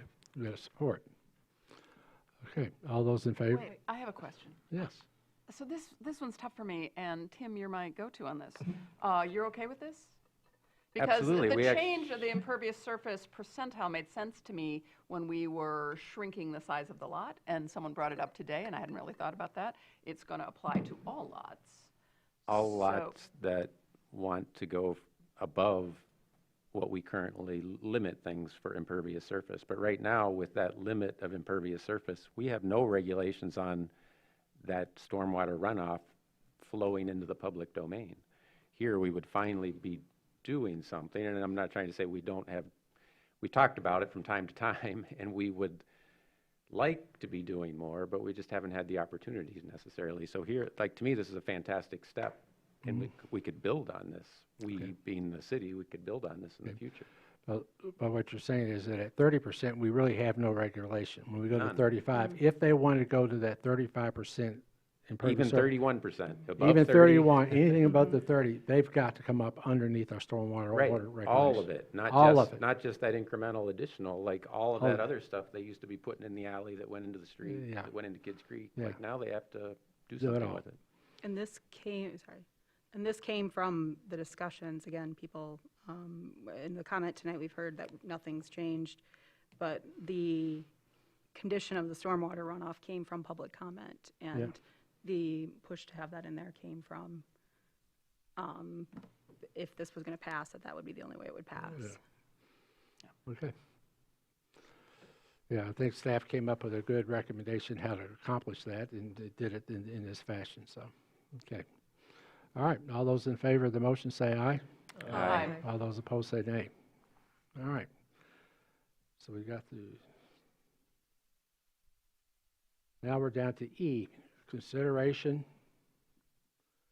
of enacting an amendment to the Traverse City Code of Ordinance R1A and R1B single-family dwelling districts, which would allow two principal homes on lots that are twice the minimum area without a lot split as recommended by City Planning Commission. Okay. I'd be glad to entertain a motion. Or not. There it is. I move that amendments to the Traverse City Code of Ordinances, Chapter 1332 R1A and R1B, single-family dwelling districts, as recommended by the City Planning Commission, which would allow two principal dwellings on lots that are twice the minimum area without a lot split, which was introduced on September 18th, 2023, be enacted with an effective date of 8 days after publication. Do we have a motion? Is there a second? Support. We have support. Any questions? All those in favor of the motions? Yes. Yeah, I'd just like to clarify that this is fundamentally not much different than the other amendment, which would allow duplexes in these zones, except for here you have physical space and you need to conform with building code and setbacks about two buildings. But also, it doesn't allow any more buildable area than is currently allowed for a single-family house. Okay. Okay. So if the lot is big enough that you can put another house on it, it could have been large enough to build a single house that is 3 times its current size. Okay. And there's been more than a few people showing up in the planning department hoping that this would happen so that they could build housing for a family member. Okay. Okay. All those in favor of the motion say aye. Aye. All those opposed say nay. Nay. Okay, roll call, please. Commissioner Wilson? Yes. Commissioner Stanley? Yes. Commissioner Treadwell? Yes. Commissioner Colbert? Yes. Commissioner Werner? Yes. Mayor Pro Tem Shamro? No. And Mayor Lewis? Yes. Next is item F. Consideration of enacting an amendment to the Traverse City Code of Ordinance R1A and R1B single-family dwelling districts, which would allow duplexes by right, as recommended by the Planning Commission. My question here I have in these, are duplexes going to be looking like they're single-family homes? Can they do that right now? Isn't that the design standard they're voting on this week? Part of it. That's one of the options, yes. Excuse me? That's an option, that it can look like a single-family home, or if it's an existing single-family home that's being converted or put an addition on, that won't change it. But there are no prohibitions on a duplex with, say, 2 side-by-side units getting built. Our city does not have design standards in that regard. In that regard. But it's still a single building. Yes. It's one building. It's not multiple buildings on the single site. And it could be no larger than a single-family home that would be built upon that site, correct? Yes. Correct. Thank you. Mayor, if I could. In My understanding and what I spoke to earlier was that they would look like they share the same front entrance or separate doors, not 2 doors side by side turning houses into duplexes. It could be. No, that's the Yeah. design standard that they're waiting on. So that standard's not out there yet, that you go into one single door. You may go off to 2 separate doors when you get inside, but we don't know that. That's not on the rules yet. Or it might be a side door and a front door. Yeah. Is that part of the discussion for tomorrow night? It's on the table. I don't know how far that will proceed. I think Mr. Geinzer has Yes. maybe some helpful. I just want to hit on a couple points that commissioners have raised, because I do want to make it very clear. Form is very different than design standards, and I don't know how much the city has really used design standards or to dictate what a building has to look like. Those are 2 very different things. Okay. One thing that has been discussed, especially at higher levels, say Michigan Association of Planning and Michigan Municipal Leagues, is what's called a pattern book, in which you have certain site plans that are pre-approved by our planning department and the county, as this is something that conforms with our zoning that conforms to the local building code and every other regulation. And if you're building, say, a duplex, this is something that works and is tailored to our local community so it fits with our existing character. We don't have that yet, but that is in the works. And when that comes along, because that's already pre-approved, it would dramatically reduce the approval process, and frankly, a contractor already knows the materials list and everything else for that design. So it would streamline the process to an extent that that would become the favorable design that would go forward. And that sounds, to me, again, that sounds like a good option, but that's all in the future, and that's not what we have before us right now if we vote on this. Yes, Mr. Warner. I don't really mind if a front of a house has 2 doors on it or 1 door on it, so I'm going to make a motion that the amendments to the Traverse City Code of Ordinances, Chapter 1332, R1A and R1B, single-family dwelling districts, as recommended by the City Planning Commission, which would allow duplexes by right, which was introduced on September 18, 2023, be enacted with an effective date of 8 days after publication. Support. Okay. We have a motion and support. All those in favor of the motion say aye. Aye. All those opposed? No. Okay. Roll call, please. Commissioner Stanley? Yes. Commissioner Treadwell? Yes. Commissioner Colbert? Yes. Commissioner Werner? Yes. Mayor Pro Tem Shamro? No. Commissioner Wilson? Yes. And Mayor Lewis. Yes. Okay, our next to last one is consideration of enacting an amendment to the Traverse City Code of Ordinances R1A and 1RB single-family dwelling districts and R2 two-family dwelling district, which would remove the annual cap of 15 permitted ADUs and to allow ADUs with duplexes in the R2 as recommended by the Planning Commission, with the requirement that the property owner reside in either the principal dwelling or the necessary dwelling. I know there was some questioning about, not taking away the owner being the property owner residing on the property. That is not being removed under any circumstances in any of this, so that's fine.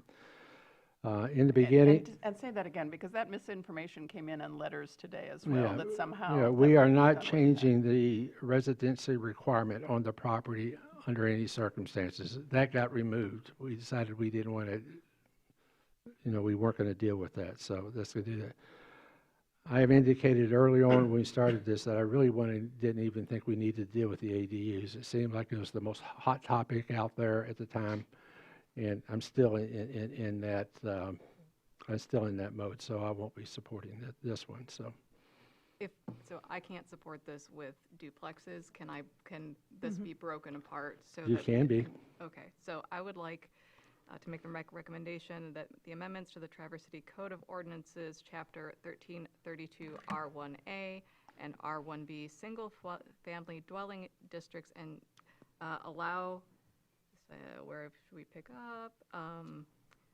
Which would remove. Thank you. Which would remove the annual cap of 15 permitted ADUs with the requirement that the property owner reside in either the principal dwelling or the accessory dwelling, which was introduced on September 18th, 2023, be enacted with an effective date of 8 days after publication. Support. Wait a minute. So Did you break it up or not? I Yes. just dropped the She dropped duplexes. the duplex part. So Got just it. removing the cap. But keeping the owner and requirement. keeping the Okay. owner occupied. Okay, let me read that one more time. Okay. Give you a chance to read it. Okay. If you got rid of the duplexes, so now you're allowing ADUs in the R2 With owner occupancy. with owner occupancy. Okay. But only if you have R2 with a single-family house in Right, it. with a single-family house. Okay, got it. Thank you. Yes. Yes. A public commenter today and in previous meetings has brought up the possibility of site condos, which have always existed, and nothing in any of these changes affects site condos as a property ownership scheme. But what it does present is that site condos allow a tool that what otherwise would be treated as a single-family house and an ADU could then be split and would sidestep our existing owner occupancy standards. So that, because if they're two separately owned units, then it's not treated as an ADU on the same parcel as the principal unit. Whether that's a good thing or a bad thing is not up to me, but I would say that if they are treated as a site condo, then that allows any new unit created to be sold, and thus they could both be owner occupied. Whereas an ADU, if it's strictly a subsidiary rental unit on an owner occupied parcel with the owner living in the principal house, then it's only going to be a rental. Okay, I'm totally confused now. I have totally lost you. Single-family home with an Lauren doesn't seem ADU, to and be you're saying following. that could potentially be a site condo?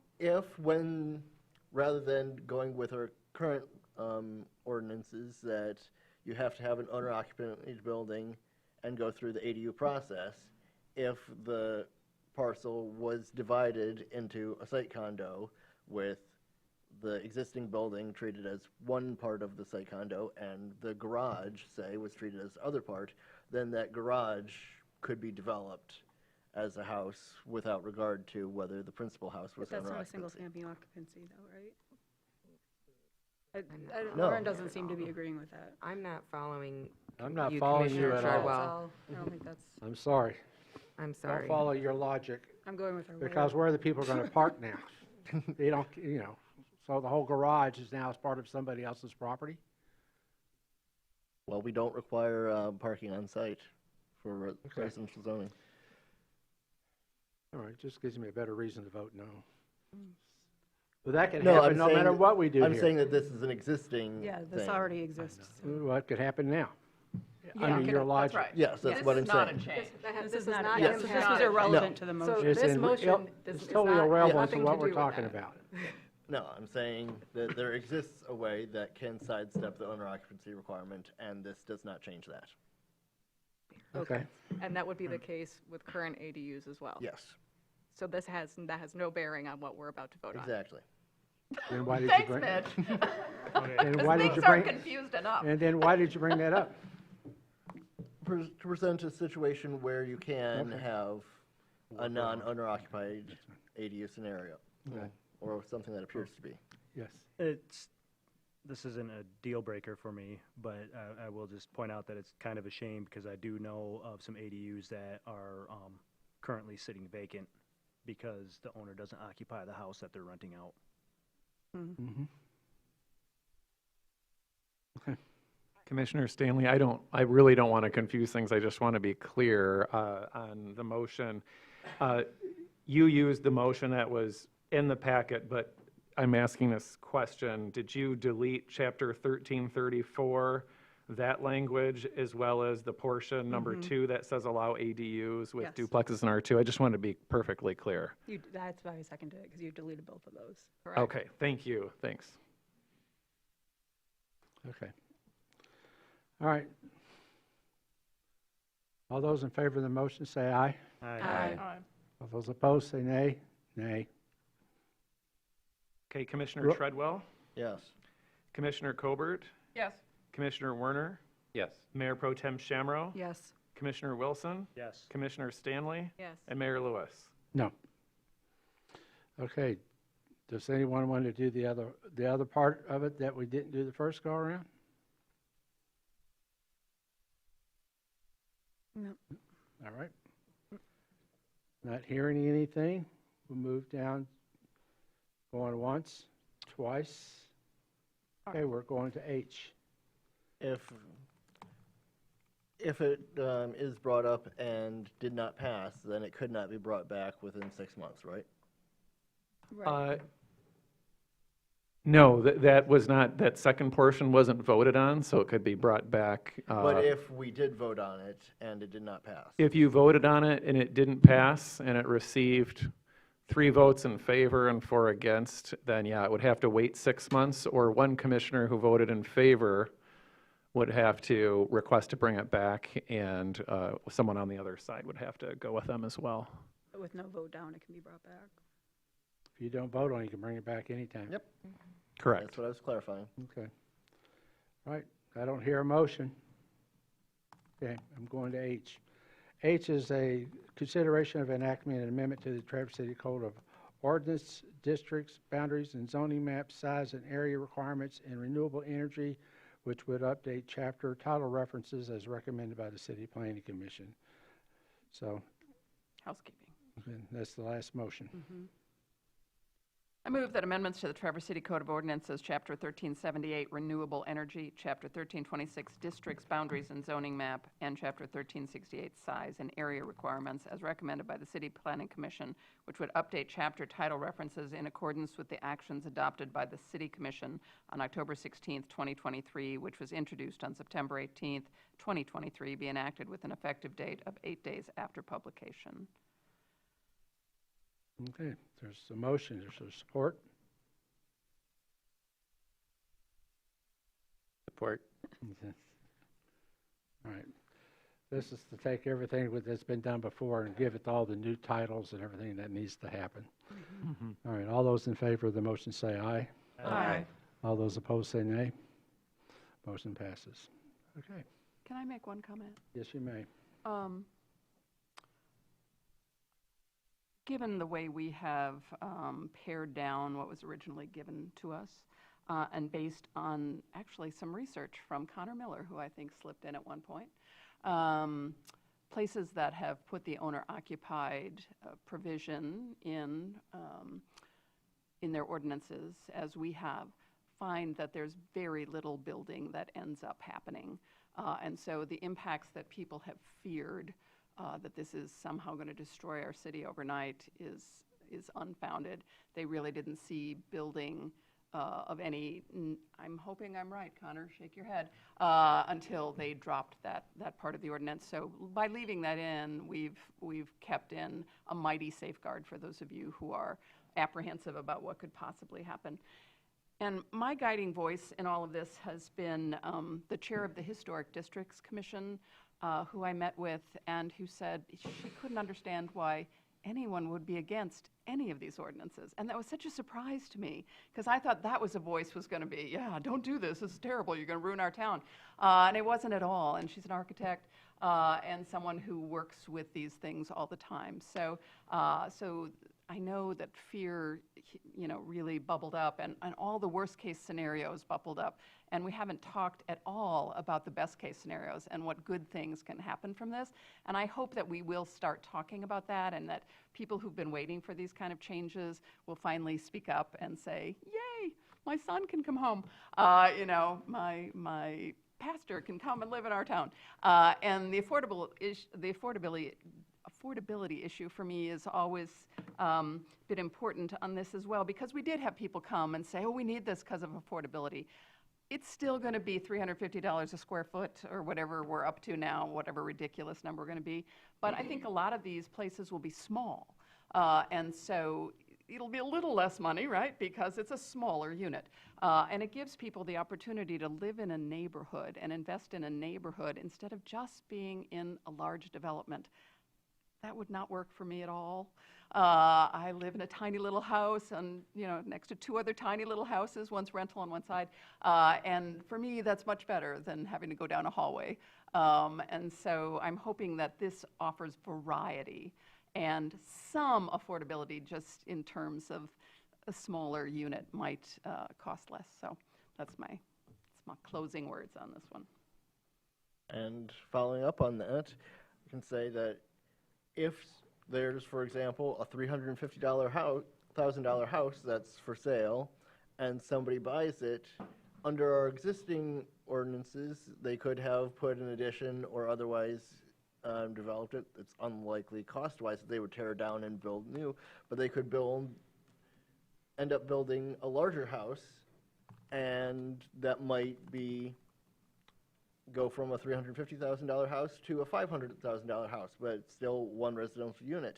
If you allow them to build a second building there, or to build an addition and convert it into a duplex, then that could be creating 2 units that are each, say, $250,000, which might not be as affordable as some people would like, but that still results in 2 units in place of 1 that are each at a lower price point for owning or renting than existed previously, rather than what had been allowed, which is to go in the opposite direction of becoming less affordable. And somebody might be able to buy something a little above their price range if it's a duplex, knowing that they'll be able to collect rent on the second half. So they might be able to get into a neighborhood that they wouldn't be able to do otherwise without that income-generating property. Okay. With that, all right, I don't know how many people want to stay, but we're done with this item. We're going to get on to our next one. Let's take about a 5-minute break. If those that would like to leave, they can, or if they want to stay for the rest of everything, we'll be continuing on. Thank you. Hi. Oh, sure. So they, the item, the second to the last one, which was G. So that was.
I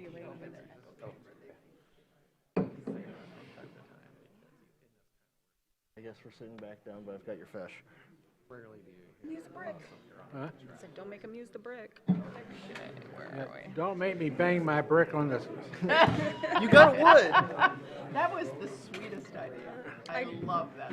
We talked about a key to the senior center, and then they were like, we grabbed a brick when they tore the building down. Nice. Oh, that reminds me. I apparently have a brick set aside at DPW to pick up. That was really, really sweet. Although he needs a key to the new one. We'll get that. Oh, I'll get that. By the time that comes around, I'll have a code to every one of those places. So, was lovely. okay, we'll go ahead and get back in session. Okay, he's coming in. Next item under our old business is a consideration of a request from Commissioners Mark Wilson and Tim Warner for the City Commission to direct that the interim city manager issue a request for proposals, otherwise known as RFP, for workforce housing through the redevelopment of 3 contiguous parcels, 715 Beitner, 723 Beitner, and 535 Woodmere, with the timing and redevelopment of 723 Beitner contingent upon securing a site agreeable to the Fish Pass contractor for an alternative laydown. I'll let one of you two. I mean, your letter's pretty simple, what you're looking for. Letter's pretty simple. I'll start it off, and I hope Mark will say a fraction of what he said before. But to me, it's not an either or. It's not a, oh, we just passed all that upzoning, so like, good for us, let's move on. It's a yes and a both. And I understand that city managers have some sort of condition. They want to acquire property, and it's a thing. Our former city manager had it, our former city manager has it, and our interim city manager has it, and that's fine. But housing has been a top, if not the top, priority of this and past city commissions for a long time. And I don't think we need to get into an adjective competition who can call, we'll call the housing a crisis, and we'll call, we'll strongly oppose, moving forward with this. Like, it's not a competition of adjectives. It's just a matter of what's, each of us as an individual, what's our priority? Is it something in the future? And past public comment for the upzoning talk to that. Like, we don't know what the future is necessarily, and we don't know what the future is necessarily. But the same applies for the needs of our staff and our facilities and such. Like, to me, we tagged along with the county because it was an opportunity to learn about the condition of our facilities. It wasn't really about, oh, yeah, we're eager to get a master plan to figure out what we want to tear down or rebuild or expand in the future. That's all fine and that's all great, but that's not been a top priority of this city commission. And then I'm kind of switching gears here, but to me, a lot of what's been in my head these past 2-3 months is the political capital that's been expended, not just up here and not just by city staff, but by the public, all the people that were here, both for and against, all that energy for how many potential homes over the next decade. And yet, Beitner and Woodmere, to me, I haven't even added it up. Like, it could be 80 new homes, and it could happen in 3 years. Like, far more homes than the upzoning and far faster. And all the people that are supportive of upzoning have left. And I'm not sure how these people feel about it, but I know a lot of the people that are opposed to the upzoning have left. It's just crazy. That's why I can't explain it, but it's because the upzoning, it got people's attention. It was divisive, so it filled the seats, right? We sold tickets, we filled the seats. I'm not trying to disparage anybody. I'm part of it, but Beitner, it's not really contentious. It's like, yeah, well, whatever they decide, that's all good. Again, both for and against. Like, we're talking about homes for people. And so that's why I wanted to bring it forward. Like, we've talked about it. I've tried to go through, I think it's been on 8 of our agendas over the past 3.5 years. So much like the upzoning, like, we've talked about it. We formed an ad hoc. We looked into it.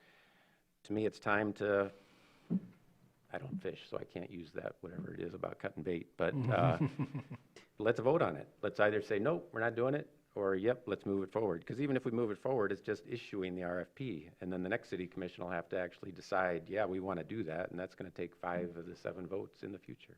And that's a big lift, potentially. So, sorry, I went much longer than I intended to. Oh, that's fine, and a fraction of what I said. So, what I liked about this, not just because we have been working on it all year, so we're not just ramming this in before an election, but that if we're not satisfied with the proposals, like, we don't have to do it. That's my understanding. And so I think it is worth looking into seeing what creative ideas exist.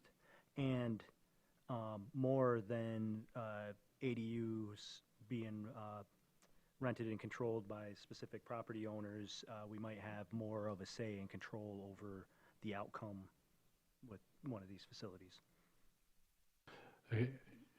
Being the other person that was with you guys for the last year working on this, I think you all knew my position from the beginning, and I appreciated you allowing me to have that position. But our goal was to come up with the best RFP we knew how to come up with, and I think we did that. So, but I'm still not ready to let go of. Well, it's not going to make any difference to me, because I won't be here. But when Tim and I years ago made that suggestion that if that property ever came available, we can get it, we should. And it's the idea of having that. For me, it was the idea of having that we would have it in case something came up, a fire station, police station, or whatever public need that we had as it relates to supplying the services we had. That was my thought, and we went. It's still my thought, and I know that there's the facilities plan that's coming out, and there's going to be something. It may take years for that facility plan to even take roots, but we do know we have issues with our fire departments. What's going to happen? I don't know. That's the next commission that's going to have to deal with that over the next 2 to 4 years. I just would not like to see us go out and say, let's do an RFP, because when you do that, you're going to have developers putting time and money into coming up with the best that they could come up with. I think we got a good RFP to look at. If we're not serious about it, then we shouldn't even issue it. You don't walk into it and say, oh, if we don't like it, you're going to like one of them. Somebody's going to come up with something that will work. I'm confident of that. I would just hate to see the city let go of the property, because if you're going to do it, then plan that you are going to declare it surplus and you are going to let go of the property. There's plenty of, what staff feels like, you've known that, so there's no point in arguing that point. So it's either we agree with that, we want to move it forward, or we don't. This is not about, because I agree with you, we need to work on the workforce housing component. We've got 2 opportunities later on in our agenda to help to move that forward, which is something that I know a year ago we were dreaming about, if we could ever get that kind of a pilot in place that we can do it. And all of a sudden, here it is in our laps, and we get to do something with it, and at least get it started, and which I'm tickled with. So, so it's not about, would this place work? Sure it would. We also have Lot G downtown that would work. We've got a triangle lot up around the cemetery. Would it take a little bit of more effort than this is? Sure would, no doubt about it. But could it be done? It can be, if that's what the next body would like to see working on. So that's where my position is. So it hasn't changed, and Tim and Mark have known that ever since last January when we started. So, and I appreciate your respect for that. Thank you very much. Yes. Yeah, I started on board for the Beitner property for sure. When it was just being used to store snow or whatever. No, that's not, we that's heard. not a good That's. But now that we have a vision of some sort, I am very happy to wait to see if that comes to fruition. I'm curious about what Lauren found out about the other piece of property that we talked about, and the one that was parkland, and then the 850. Yeah, are you working on that? Yeah. There's a process for that, and I thought I sent a memo on that. You probably did. Just want to make sure. And the other thing is, we're doing pretty well. Ruth Park is about to go online. Annika Place is about to go online. There's a homestretch project on Carver Street, these two pieces that are happening today. It's not like we're stagnant and that we absolutely have to move on this for me. There's a lot going on that's moving us in the right direction, so I am not for this. We have a role that we can play, though, and we've been after this. I mean, this was Commissioner Ashley Walter and myself from however many years ago. Like, we can be an active participant. We don't just have to approve a Ruth Park and approve an Annika Place and approve a pilot here or there. Like, we can be part of it. And again, like was said in public comment, there's no silver bullets. We need yes and. We need everything. What we don't need is patting ourselves on the back. I would agree with that we don't need yes and, but I think the one part that I'm getting back to that we discussed last time this was before us, though, is the Fish Pass contractor. And we've had the discussion up here from commissioners saying, well, that's just easy, it's a swap, it's just this, it's just that, but it's not, and that process is already underway. And so I agree it can be yes and, but this particular property, after waiting so long for Fish Pass to start, and the appellate court and the Supreme Court agreeing that it should start, we're to that point now. It just, and we had, again, we asked specifically, how long would this take? It's not a quick, oh, we can have this drawn up in a week or two. This is an unknown process. So at this point, I would not be ready to vote on this. I'm not saying I wouldn't be, but the Fish Pass aspect of it and opening up a contract with the Army Corps of Engineers is a different can of worms than. It is open. Did you read the proposed motion here that says provided that it's something amenable? Securing site. Yeah, but then we're still going through the process of securing the site and moving the contract around. That's all time. It's not tomorrow. They've been working on that. Isn't that? Do we I'm have? looking at my city attorney. They haven't. We were told last time that No. Mr. Duterte and Mr. Marentet were looking into that, and it would take some amount of time. The Army Corps is currently working with Spence on the contract, and that can be part of it, but I'm not privy to what's going on between Spence and the Army Corps on that. What we have been don't shared know. is that the Army, to change that site will reopen up permit issues and cause even further delays. There is a concern about changing that site. Okay, well, fine. It's in the proposed motion here that, because that's for one of the three parcels, it's not for all three, is my understanding from reading it. I'm going to make the motion that the interim city manager proceed with the assistance of Mission North LLC to issue the RFP for workforce housing through the redevelopment of the three contiguous parcels, 715 Beitner, 723 Beitner, and 535 Woodmere, with the timing of the redevelopment of 723 Beitner contingent upon securing a site agreeable to the Fish Pass contractor for an alternative laydown area. We have a motion. Support. And you have support. All right. Any other questions from the commission? Yes. Before I open it up for the public. Yes. Well, I've got a comment and then I will have a question. My comment is that there's an example that has been set that I don't think is necessarily one to follow by the governmental body directly across the street from us about that parcel directly across the street from us, where they have issued multiple RFPs for the same process and then went out, received bids or proposals that they didn't accept or tentatively accepted, and then decided to look at other offers in a way that, from my perspective as an outsider, and yes, as somebody that was a party to one of the initial proposals in the first RFP, didn't provide a clear sense of what they were actually looking for and what they wanted out of the process.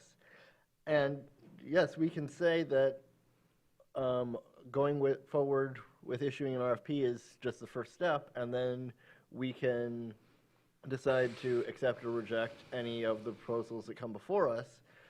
But one, that is going in without a clear sense of what we're actually looking for, and two, as some of the commenters brought up, there is an election coming, and while we can pass zoning or put zoning ordinances into effect 8 days after we approve them, if we are putting out an RFP and then 2 to 4 members of this board will be, or 2 to 4 seats behind this desk will be filled with other people, then when those RFPs are actually read, then that's not necessarily conveying the same ideas that we can say, hey, this is what we're looking for now, which doesn't give a lot of certainty to contractors that might put together proposals, and it doesn't provide a clear picture to the community for what we actually want. If there's a change here, or we decide to go forward with RFPs and then they don't happen. I had a question about whether there's progress on fish paths. Apparently not. But I do have another question, which Well, let's just say we don't know what the Yes. progress is, okay? Yes. There's been no actionable progress as far as it concerns here from the last time it was Well. discussed. I feel that there's a rather odd disconnect between the ad hocs and the consultant that worked through a slate of city-owned properties and city-adjacent properties for what could be developed, and why this particular set of parcels rose to the top of that list when city staff and other parties, seemingly the further we go in this process, raise more and more objections for why it isn't ideally suited. I can't answer that question. That happened before I got here, but we'll take it from there. Can I just address one Yeah. of the comments that was made? There was an ad hoc that developed an RFP. So unlike our neighbors across the street, and I don't pretend to know their process, and even our mayor just said, we work to develop the best RFP possible, even though he's not in support of disposing of the property, he supports the effort that went into the RFP. And so to say that, well, we'll just make up an RFP and we'll toss it out there, like we have a draft that's been worked on by an ad hoc for 6 months and was worked on with staff and Mission North. And I will concur with that. What's happening across the street is what's happening across the street. It has nothing related to what we're doing here, in my opinion, but that's okay. Okay. Anything else? Open this for the public if anybody has any thoughts they would like to share. Okay. All right. All those in favor of the motion say aye. Aye.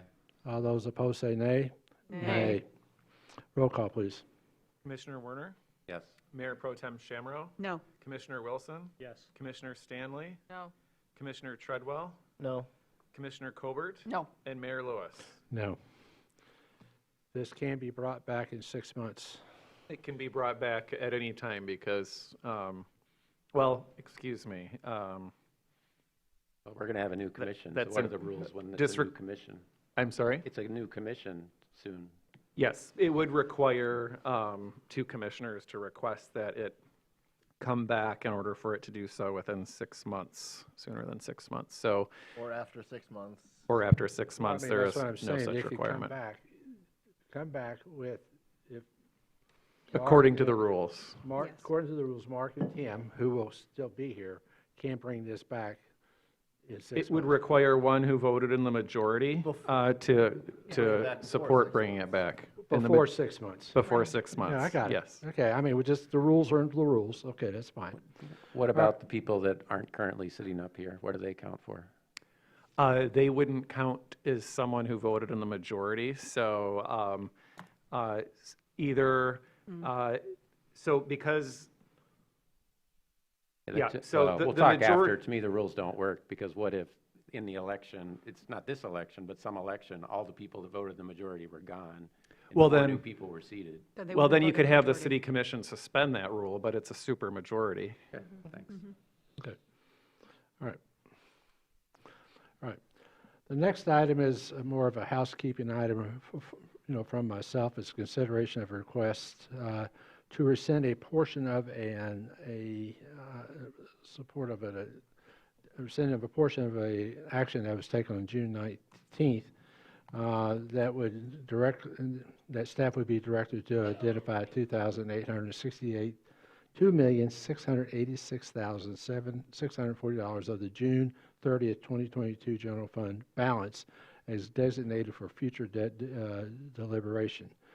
In my letter to you, or in the request, I underlined a portion that I'd like to have removed from that motion. Of course, all this is dealt with the Tart Trails RAP 2.0 grant application that was, seeking some fund, which we heard a couple of weeks ago we did get approval for, which we have got approval.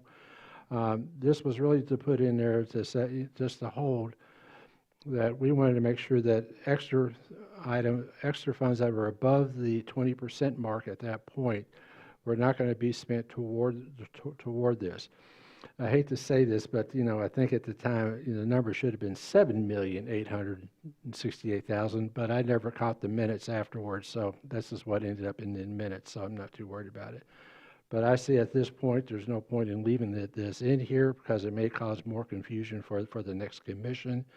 And I'm just asking that we would consider rescinding this part of that motion, so it doesn't cloudy any muddy waters down the road. So, because we already have a policy in place that says anything over 20%, it gets held somewhat in reserve until the city commission makes the decision through staff discussion on how we want to spend that surplus. So, I'm just trying to clear up the books. So that's all. My question would be, what would be the motion that we would need to do to? The motion would be that the portion of the commission's June 19, 2023 motion, which provided that staff be directed to identify $2,868,640 of the June 30th, 2022 general fund balance as designated for future deliberation between staff and the city commission prior to the end of the current fiscal year be rescinded. So moved. Support. Okay, thank you. Another reason I did that at the time, I didn't know what the bids for the senior center were going to be like until they came in, so that's all been worked out too. So thank you for that consideration. Any comments from the city commission? Okay. All those in favor of the motion say aye. Aye. All those opposed say nay. Thank you. All right. Next, we have consideration of a resolution approving a payment in lieu of taxes arrangement from Innovo TC Hall, LLC for workforce housing at 125 Hall Street and 145 Hall Street. I'll turn this over to you, sir. Yes, thank you, Mayor and Commission. I will be asking City Attorney to assist in some spots on here because this is new territory for me. We'll take these each one at a time. The first is TC Hall Street, LLC. This is located at 125 and 145 Hall Street. This is a proposal to build 127 housing units. All of the units in this particular location would be limited to 80% to 120% AMI, or more commonly referred to as workforce housing. They are seeking a 10% pilot for a 15-year period of time for 100% of the units at this particular location. All told, based on their projections and based on a 96% occupancy, which is what they've been averaging in their other properties, this would mean an estimated annual payment of approximately $291,092. This is something that would be split proportionately, just like we levy taxes, that the city would have its portion, the county, and so on. One thing I did want to point out, as it was brought to our attention, the application for this actually shows the old drawings. That is what was available at the time of application. They are working on finalizing plans to meet the recent Michigan Supreme Court definition on how the height is measured, and we are expecting that very soon. The only other thing, what am I missing? I don't think so. I mean, just a little bit about the process. Oh, yeah, before the process though, because I'm going to let you do the process. But the other thing that I wanted to bring up, because I was asked about this in the hallway, this property, all of their leases are limited to a minimum of 12 months. There is explicitly no subleasing allowed, no short-term rentals, none of that. With that, I'm going to hand it off to the city attorney to talk through a little bit more of the process. Keep in mind, this was all really rapid fire. We didn't even have new forms and all that stuff ready yet, but there's some very specific deadlines we're trying to meet here for the applicant, which the city attorney can address. So this process applies to both, I'm sorry, thanks, Linda. This process applies to both this item and then the next pilot item. This is just sort of a general overview. So if the commission approves the resolutions tonight, approving these pilots, then the certified copies of the resolutions will go to the applicant. Those have to then be sent to MISTA. MISTA sends those By the applicant. by the applicant. MISTA, with an affidavit, MISTA sends back an affidavit saying that the projects are qualified. This is all under the new statute that you're well aware of. And then that affidavit has to make it to the city assessor, and the city assessor then sends it to the county. The county then has 45 days to opt out of this particular pilot process. So in that case, the county would maintain the taxes on their portion, and the rest of them would be split out like Nate just said. And then there has to be construction within 18 months of that resolution. And then after that, every year, the applicant will provide to the city assessor either their annual audit or their statements so that the assessor can confirm the shelter rents. And once that is done, the treasurer will invoice the applicant in the correct amount, which would be 10% of the annual shelter rents. So, Just a quick clarification, because I know when we see different pilots, they have different years on them.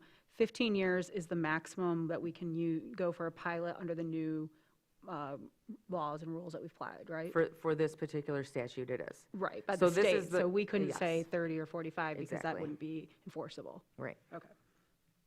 But they can renew. They can renew. They can renew. Okay, in 15 years. Yeah. I know you just said this, but I just had a blackout. It's called a 10% workforce housing pilot because the 10% represents, So it's 10% of the annual shelter rents. So basically, the rent that is being paid, right? 10% of that gross is what they will pay instead of taxes. And That if is- they didn't have this, about what would the percentage be? It would be based on a totally different calculation. It'd be based upon equalization. Yeah. Land like value. Land value and all that. And this. Just like your This- house is yeah, now. this gets rid of Right, so it would be based on a mass appraisal, which is what the assessor is required to value property under. Right. I don't know, assessing is very complicated, But that's so- been the conflict, right? If somebody wanted to build workforce housing, they were still being taxed at the rate if they built luxury condos, correct? And this kind of corrects for that? Yes. I don't know if I that's think that's right. exactly correct, but it allows for a different methodology Yeah. that is More in a different proportion to what the property is bringing in. Thank you. Tim, I'll Can I- let you, and I'll Kind of fill as an so this is anecdotal, don't hold me to the numbers, but what was shared with me a couple years ago as an example, and I may have be misremembering the numbers, is say a $900 rent apartment, whatever that would be. But $900 rent without the taxes. Taxes would be an additional $300 roughly, so the actual rent would be about $1,200. With this, 10% of rent, so total rent instead of $1,200 will be $1,000 with $100, this is per month, $100 being the payment in lieu of taxes. Thank you. Anecdotal. And prior to this, the only time we would see individuals coming to us for a pilot is when they were going for tax credit, which only can be issued by MISTA. And MISTA would usually require that they needed a pilot of 6% in order to qualify. And if we didn't grant it, then they didn't have a chance with their application well, they did, I'm not saying they didn't have a chance, but normally that's what Michigan would require from the local government. So the 2 units that we're seeing getting ready to be like Ruth's house, whatever, that's what the process they went to. Now this is our process. So again, because I'm green, why is it having to go to MISTA for approval? The statute requires that process, but MISTA doesn't have a role in the funding process anymore. Yes. It's more of just they're keeping track of how many of Right. these are coming through, but there's no part in the deliberation process that MISTA has. It's just sort of a check-in and check back to the city. Thank you. And speaking as a housing commissioner, I can say that it does populate MISTA's spreadsheets that then provide us with, say, people that, both tenants and properties that are eligible for Section 8 or housing choice vouchers. It does help us have a better landscape of where affordable housing is and how many units there are within a given area. So I have a question I'm hoping that someone can speak to, because I'm sure that there are people watching or listening who are thinking this. So the 80 to 120% AMI, who is responsible for auditing the incomes of the renters in the property to ensure that this development is being rented to people in that bracket? So that is part of the audits and the information that comes to the assessor at every single year. And kind of the beauty, I guess, of this statute, it's not perfect, but what it does allow is that whereas MISTA did not allow this before under the pilots where they have a funding portion of that process, in this portion of the process, the city can terminate the pilot. So, and when there's MISTA funding, the city cannot terminate the pilot. Then that's not allowed. So if they were not So if they're not complying with that, the city can terminate the pilot, and they're right back to paying taxes just under the normal scheme of things. Thank you. But then they could also then turn around and rent in such a way that it's market rate. But this way, as long as everyone's playing by the rules that are set out by statute, we're there for 15 years. Minimum. And even if the property sells, it stays there for 15 years. There's no other means for them to be punished for breaking it. More than we could do before. I would just say that there's a huge financial disincentive to not follow this process, because they're going to immediately be changing their product, and whether or not you have the market for all that. I mean, I'm not going to pretend to know what their business model is, but that would be one of the other disincentives. Because what they're going to be paying to us in a payment in lieu of versus what their tax bill is going to be otherwise is going to be significantly different. I can't tell you what that number is. I don't have that difference, but it'll be quite a bit significant. Okay. Any other questions from the committee? Yes, Tim. So I think I'm directing this to the city attorney, but I didn't see in here, and maybe it's just because I read it too quickly, but a reference to the relatively new city commission policy on building electrification that applied to pilots and any other tax breaks. Is it buried in here someplace? I just missed it. So I think that probably what happened is that these applications were submitted before we even had changed the forms for the applications. So I don't know that the applicant directly addressed that in their application, but I did speak with their counsel this afternoon, and they may be prepared to speak to some of that regarding some of the those environmental initiatives. Well, would it be possible just for us on the fly to amend the motion to say something about and following city policy on building electrification, just referencing that? Because that's part of our pilot as well. So really to Yeah. approve a pilot, we're supposed to, that's That's We it. did change the electrification policy before we changed the Yeah, pilot policy. that's all part of it. Yeah. Just so it's That can completely be clear, in- if we that just can add be it in the into the motion. motion Yeah. somehow. Yeah. Okay, thank you. I'll be glad to entertain, I guess I could open up, we have the applicant here. Do you have anything extra you want to address or not address? I'll give you 10 seconds. I just want to thank the City Commission staff for expediting this process. I know that it took a lot of work. Please to- introduce to move yourself if forward. you My would. name is Brian Mullally, owners of 155 Garland. I'm with Innovo and 125 and 145 Hall Street. But thank you to everybody here for working hard on this this pilot ordinance, and happy to answer any questions that you might have. The electrification one, do you want to address that really quick? Yeah, I'm sorry for the confusion. These policies kind of both left the train station at the same time, and my name's John Lynch. I'm the counsel for Innovo Development Group here locally through Lynch Law, also a resident at 335 West 9th Street. We had not addressed it originally in the application, but we can make adjustments to the particulars in this Hall Street, although at somewhat expense, with regards to the electrification policy.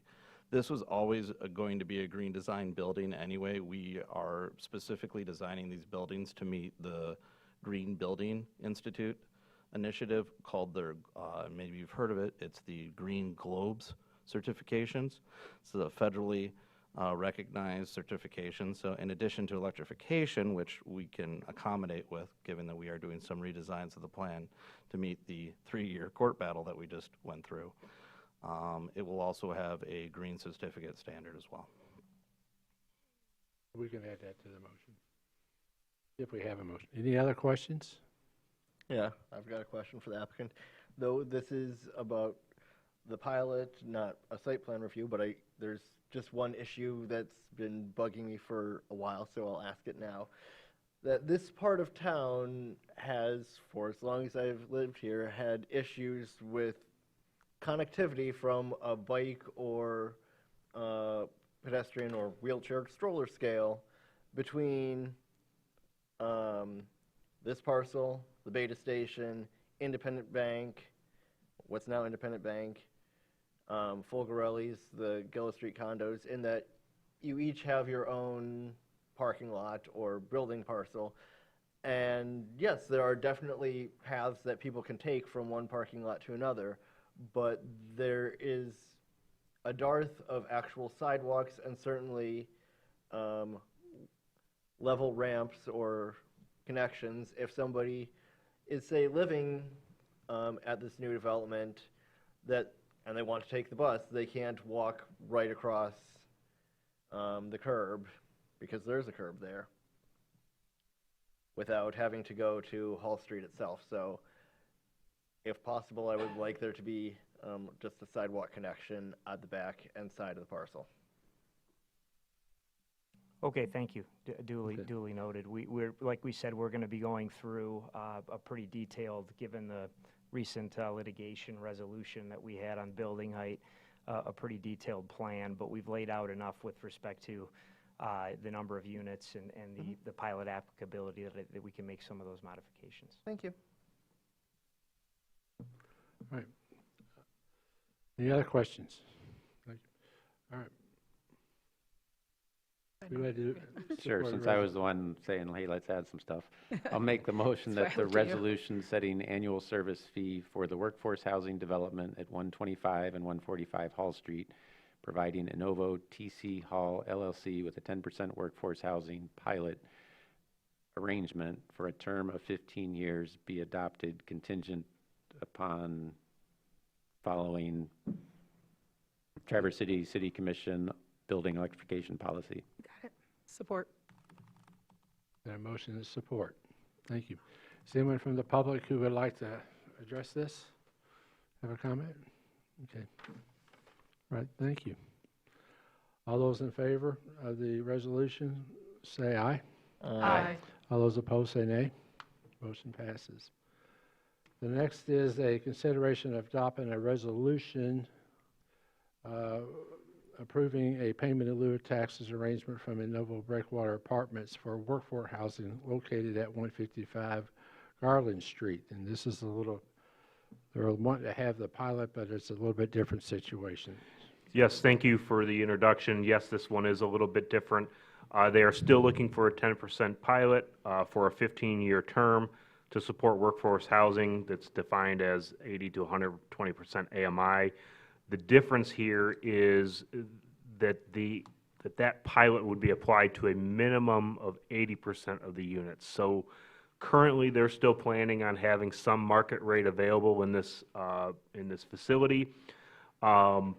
They were talking about likely 80 to 90% of the units would be AMI. To make things clear and concise, we kept it at a minimum of 80. Based on that 80, based on 96% occupancy, which is what they're currently averaging, this would be an estimated annual pilot payment to all taxing units totaling approximately $183,651. This is for a total of, where did it go? I think it's 78 units, 80% of which would be workforce.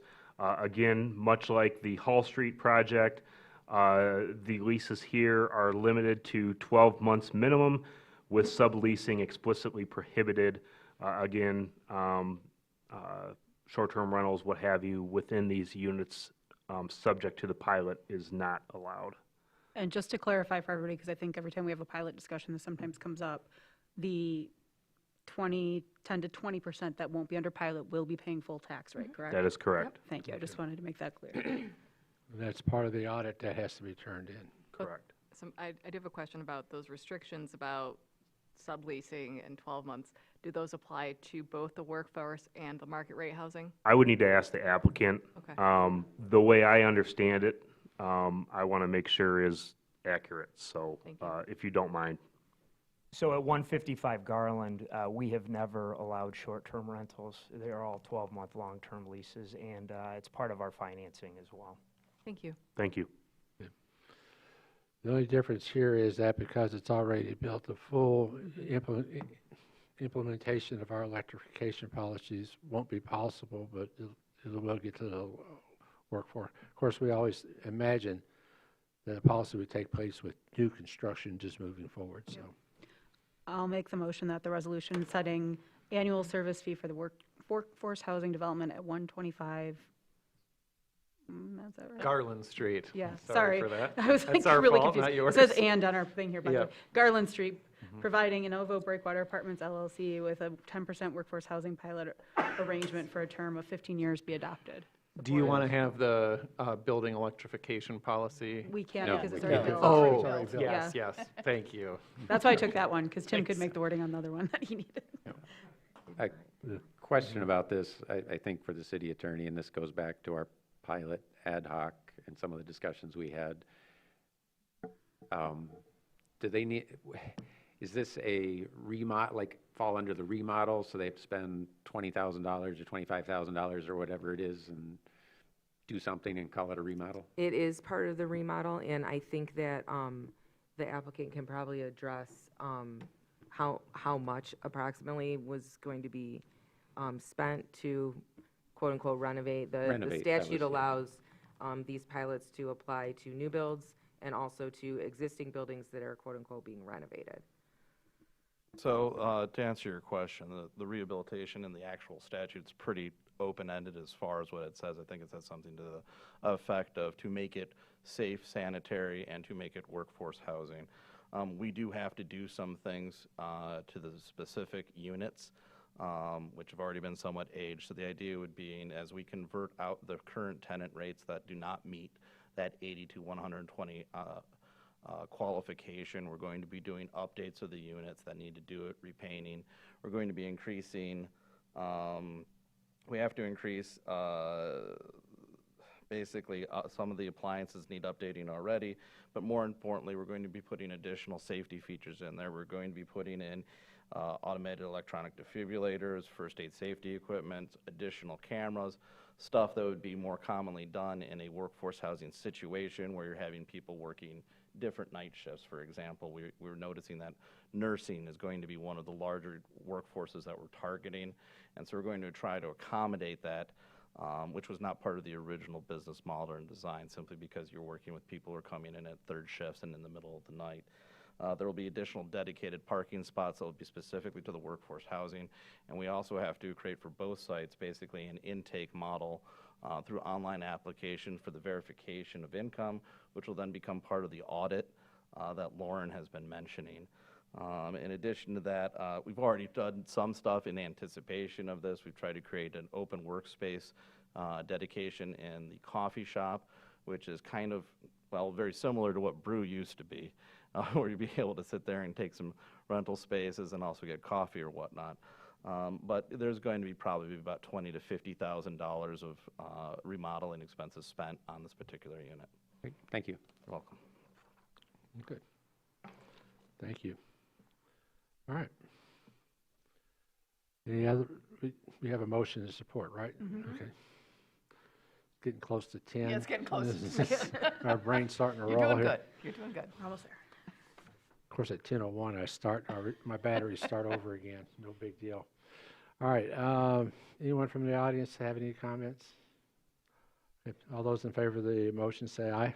Aye. All those opposed say nay. Thank you. Thank you, folks. And thank you to the commission for getting this pilot in place. And we'll see how this turns out. So And thank you hopefully this will start something. Thank you. All right. One of many things.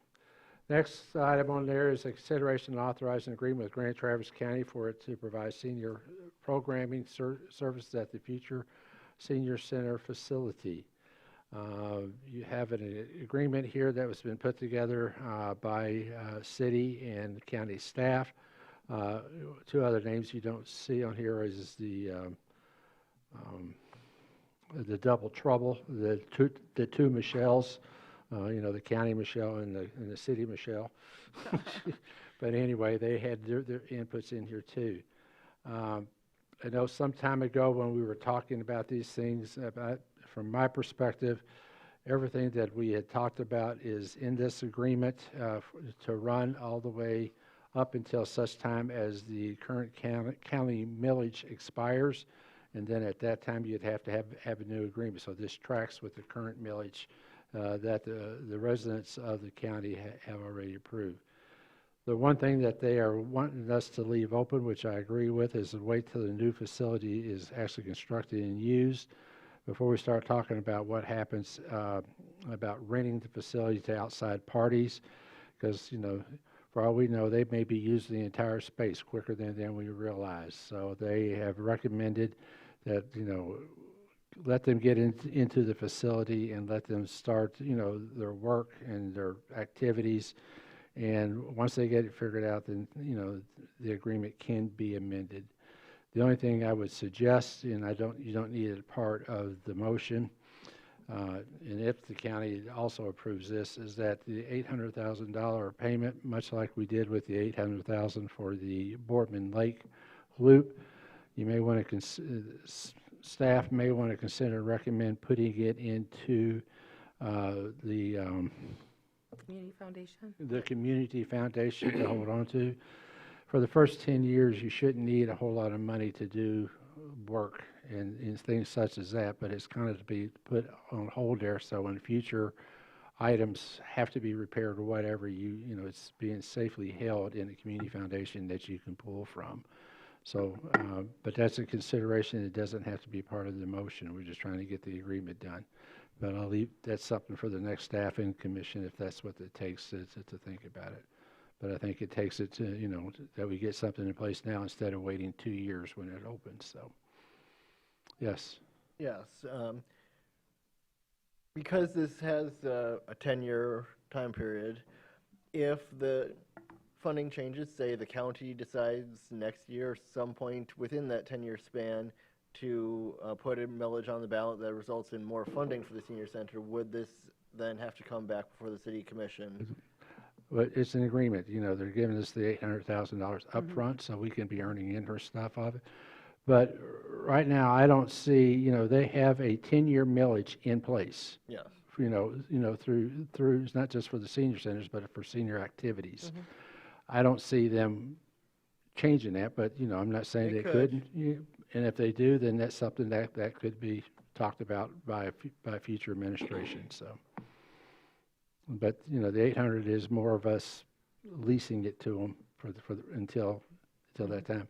And of course, instead of, you know, 800, that's $100,000 a year because they won't be in it for at least another 2 years, so, okay.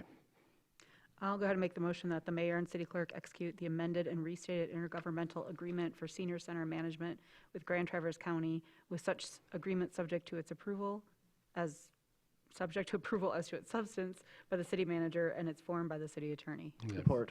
It's like I'm struggling too. Okay. You know, what we're hoping is that, you know, the city still owns the facility. We could take control of all the parkland that's on the outside of it. We will continue, as we have in the past, coordinating all activities that go along with that. It's still primarily a senior center facility, and will continue to be so. And so we're looking forward to a year and a half or 2 years from now when it's ready to open. So anyone from the public have any comment on this? Thank you very much. All those in favor say aye. Aye. All those opposed say nay. Okay. Our last item under new business is DDA services agreement. It's a consideration of authorized agreement with the Downtown Authority, which outlines maintenance services and activities within the downtown district and provides for payments to the city from the DDA for the services provided by the city. So. Yes, thank you, Mayor. I'll go ahead and start this, and we do have our DDA director here, Gene Dorenzi, to support and answer any questions that may arise. We were asked to provide a little more context, which definitely is needed for this discussion. A couple things I want to note is, first off, why we're here. So the DDA service agreement, as I understand, has been something that's been talked about since before my arrival. This is one of those things that's considered a best practice, particularly in a community where you don't have what I call revenue share. This was an idea and a recommendation that was brought forth in the Moving Downtown Forward plan, i.e. the PUMA study from 2 or 3 years ago. A couple things I want to make clear is this is not intended to capture every minute cost that takes place within a TIF district, but it's meant to provide revenue support for a broad base of categories, particularly offering some flexibility because annual costs fluctuate. What you spend on sidewalks one year, you might end up putting into grounds maintenance another year or what have you. This agreement does terminate at the same time as the current TIF plan, and I would be doing a disservice if I did not add my little disclaimer here. Again, just given the uncertainty around this whole TIF discussion, I would advise significant caution to this commission and future commissions when you're doing budgeting. Don't just absorb this into the general fund and assume that it's just a new revenue and spend it right away, because this revenue will disappear with the if the TIF does not get renewed. Yes, there's some nuances there we could get into, but it's easy to cause an issue if you rely on that. So focus on capital or other one-time things. Just a recommendation. Just a couple quick notes. I was corrected earlier today. I apologize for any confusion. This does include the downtown trash agreement, is now incorporated in this. However, it does not include the downtown community police officer. That is dealt with through the budget process, and it's within the budget. Again, within the DDA budget. Within the DDA budget. As a separate line item. As a separate line item, yes, thank you. So how did we get to the number of 630,000? Again, this all was started before I got here, but in talking with Gene and other staff, this is my understanding of what took place. So the DDA staff, working with the city treasurer and other city departments, started to pull in data primarily from DPW and parks, which is where most of these costs are incurred.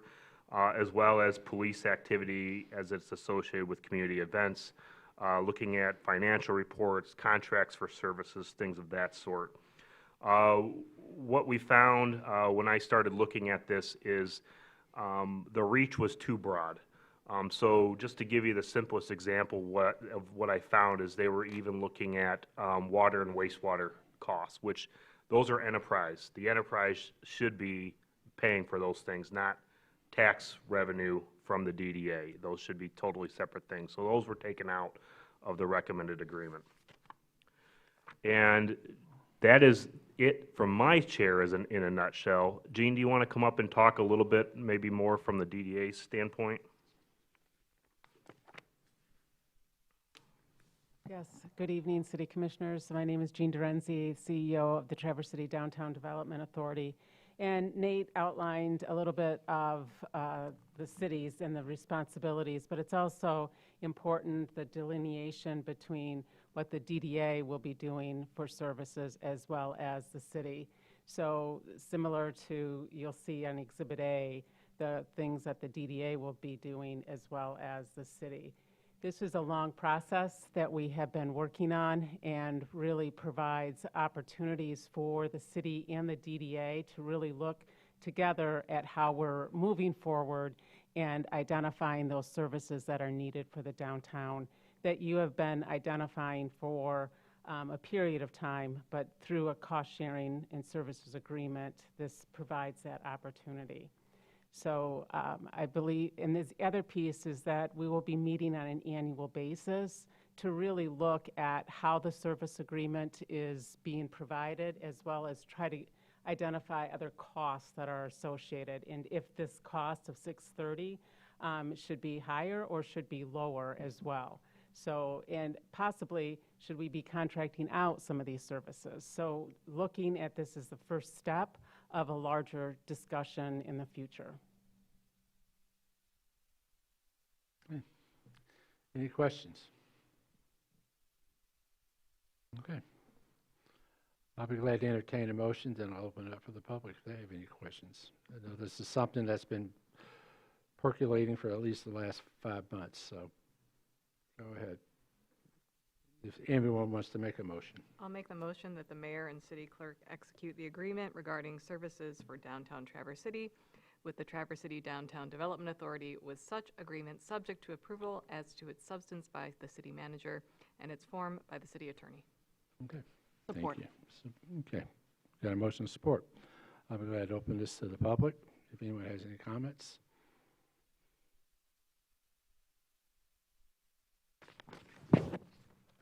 Fred Bimber, 1223 Randolph Street. I encourage the City Commission not to adopt this contract in its present form.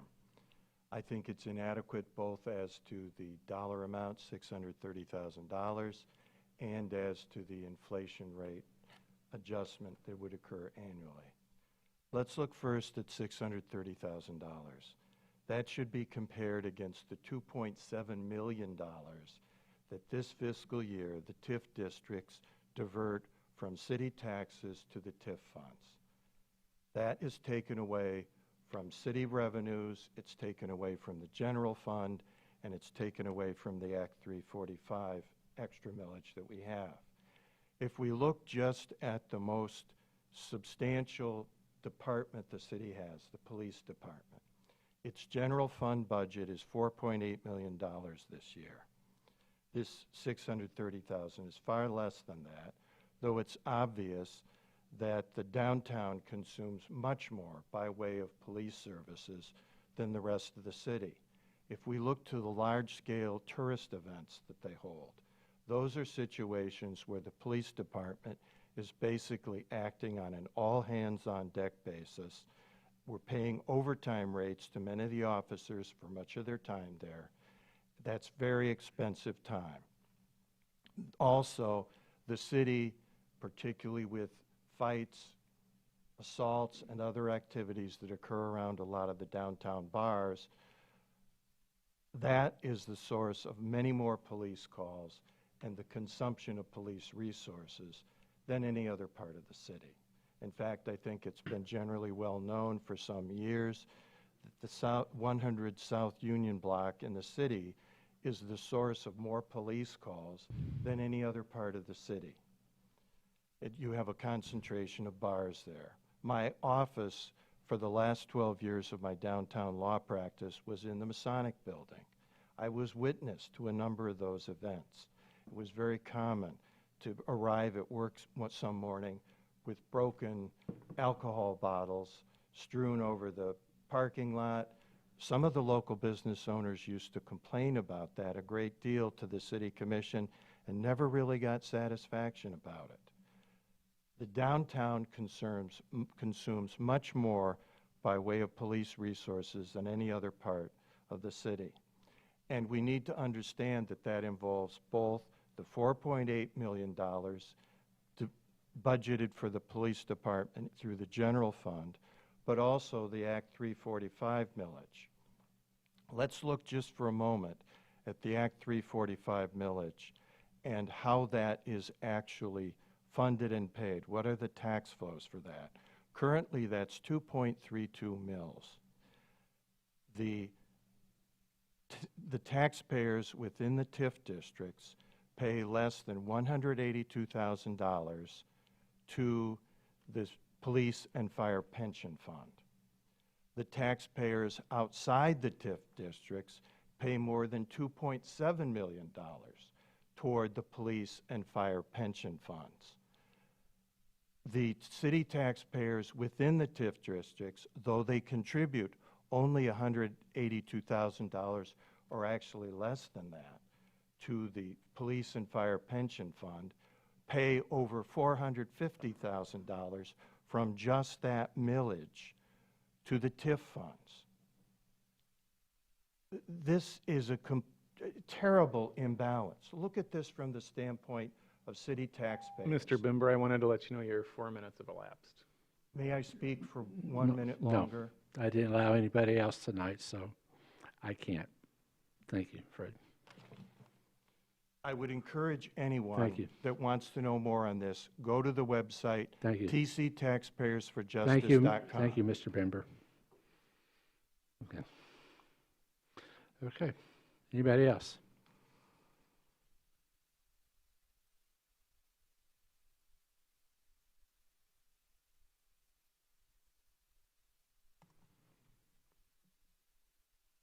Yeah, Judy Nelson, 429 Garfield Avenue, city resident. Guess I want to make 3 points about this DDA service agreement. One is about the timing. It seems like it's just really convenient that after 26 years of not paying for any services downtown or not paying for maintenance, that now, as we're going into trying to move forward on a TIF extension, we're going to be able to say we are paying for city services. The vast majority of the maintenance downtown has been on the backs of the city and the city taxpayer, and therefore the taxpayers.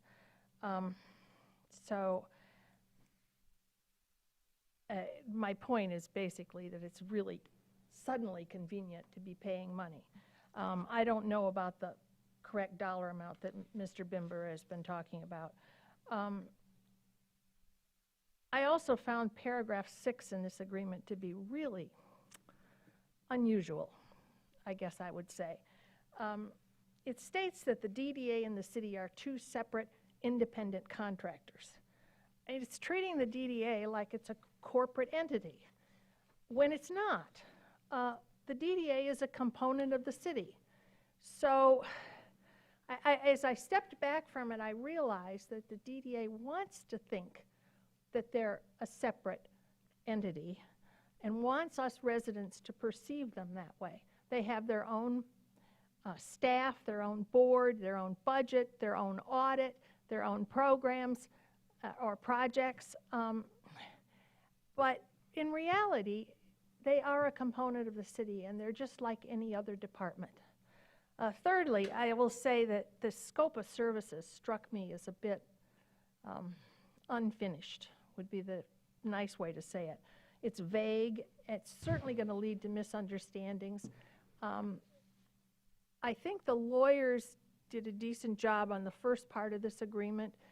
But then you get to the scope of services, and it looks like it was just rushed, and a few things were put down on a piece of paper. For example, and I think it's missing a bunch of things. So I think there can be a lot of misunderstandings about what's included.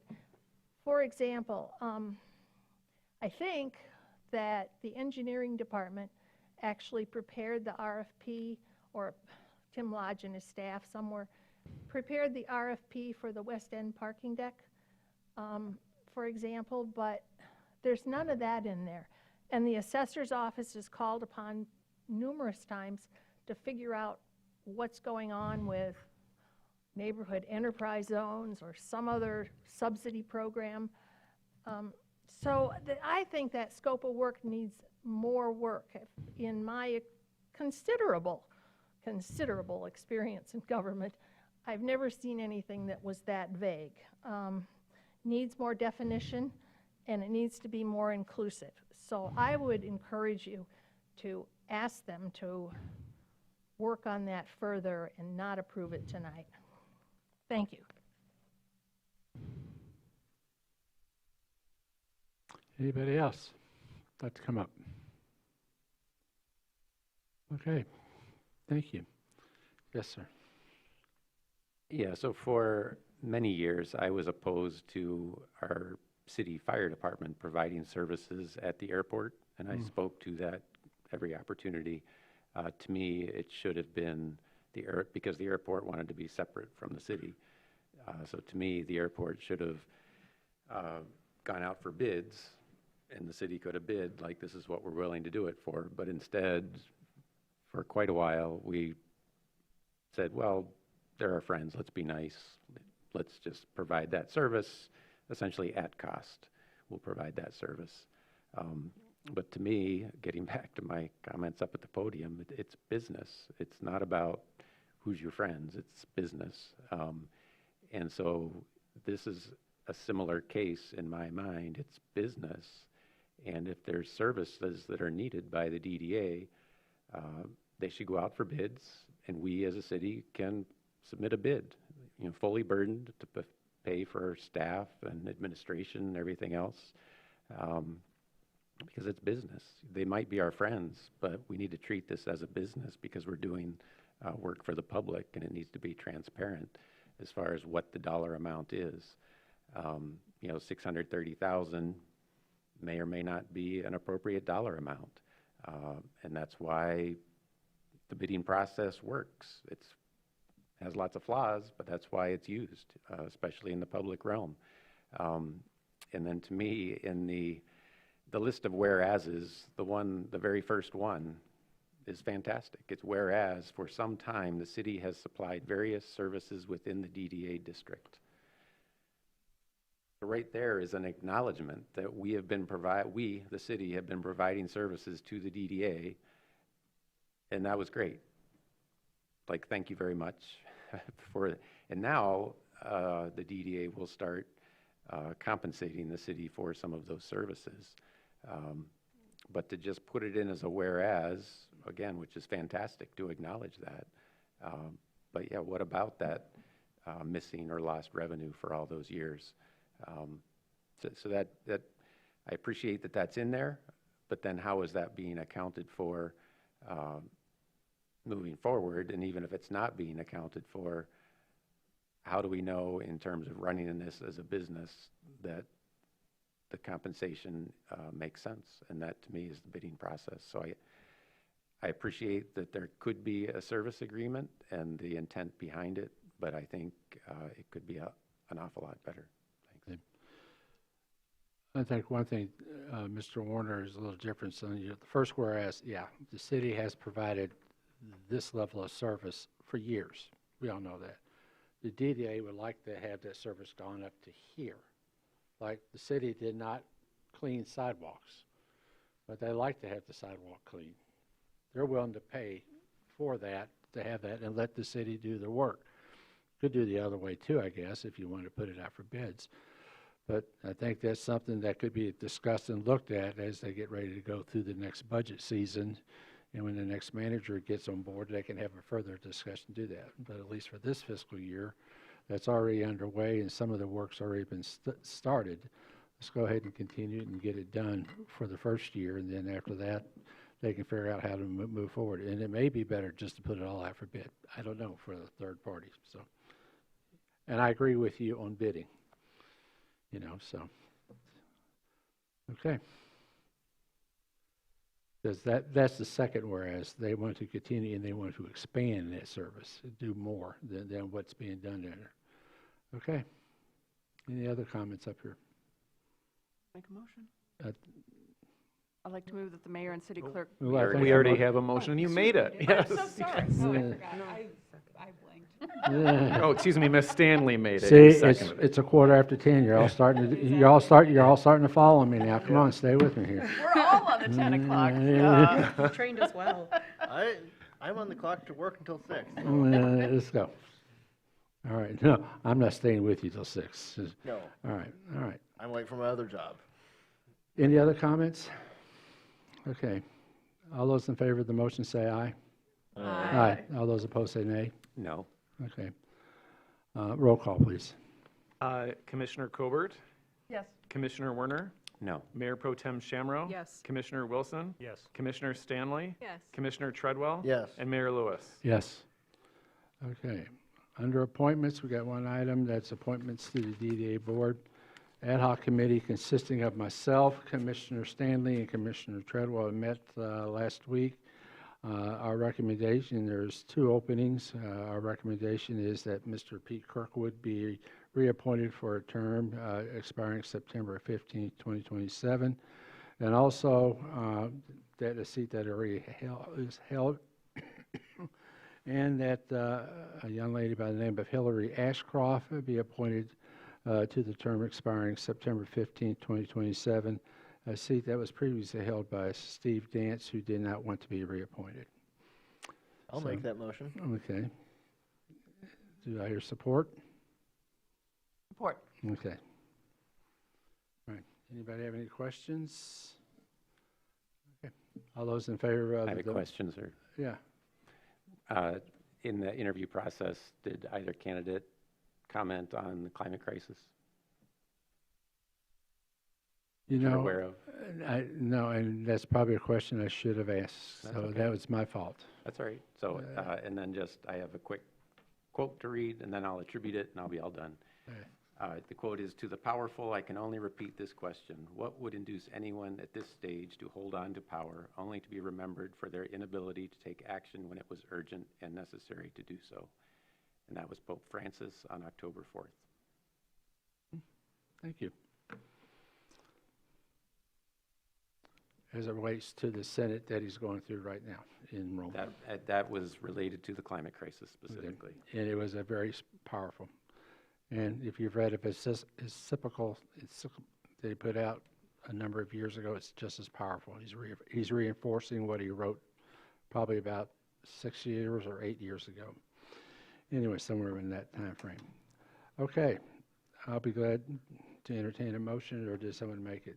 We have a motion. We have a and motion. second. See, now say I'm starting to go, it's 20 after I'm starting to lose it. We're all there. All those in favor say aye. Aye. All those opposed say nay. No. Okay. Roll call, please. Commissioner Werner, No. Mayor Pro Tem Shamro. Yes. Commissioner Wilson. Yes. Commissioner Stanley. Yes. Commissioner Treadwell. Yes. Commissioner Colbert. Yes. And Mayor Lewis. Yes. Okay. Before we move on, can I just say, I'm really worried about the Planning Commission. We're now down 3 people on the Planning Commission. Is that ad hoc meeting anytime soon? You're going to have to recreate the ad hoc committee at your organization. The commission will have to recreate their ad hoc committee at the city commission meeting, because whoever the ad hoc, we only were there for one person, not for 3.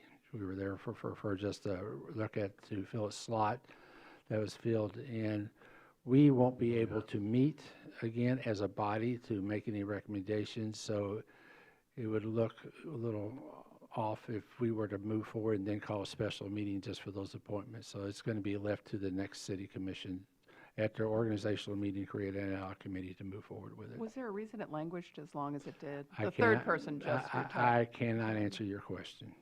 Okay. But That is It just never since met. we have not filled the positions, any of the 3 people that have resigned could decide to show up and still be counted. Yeah, that's true.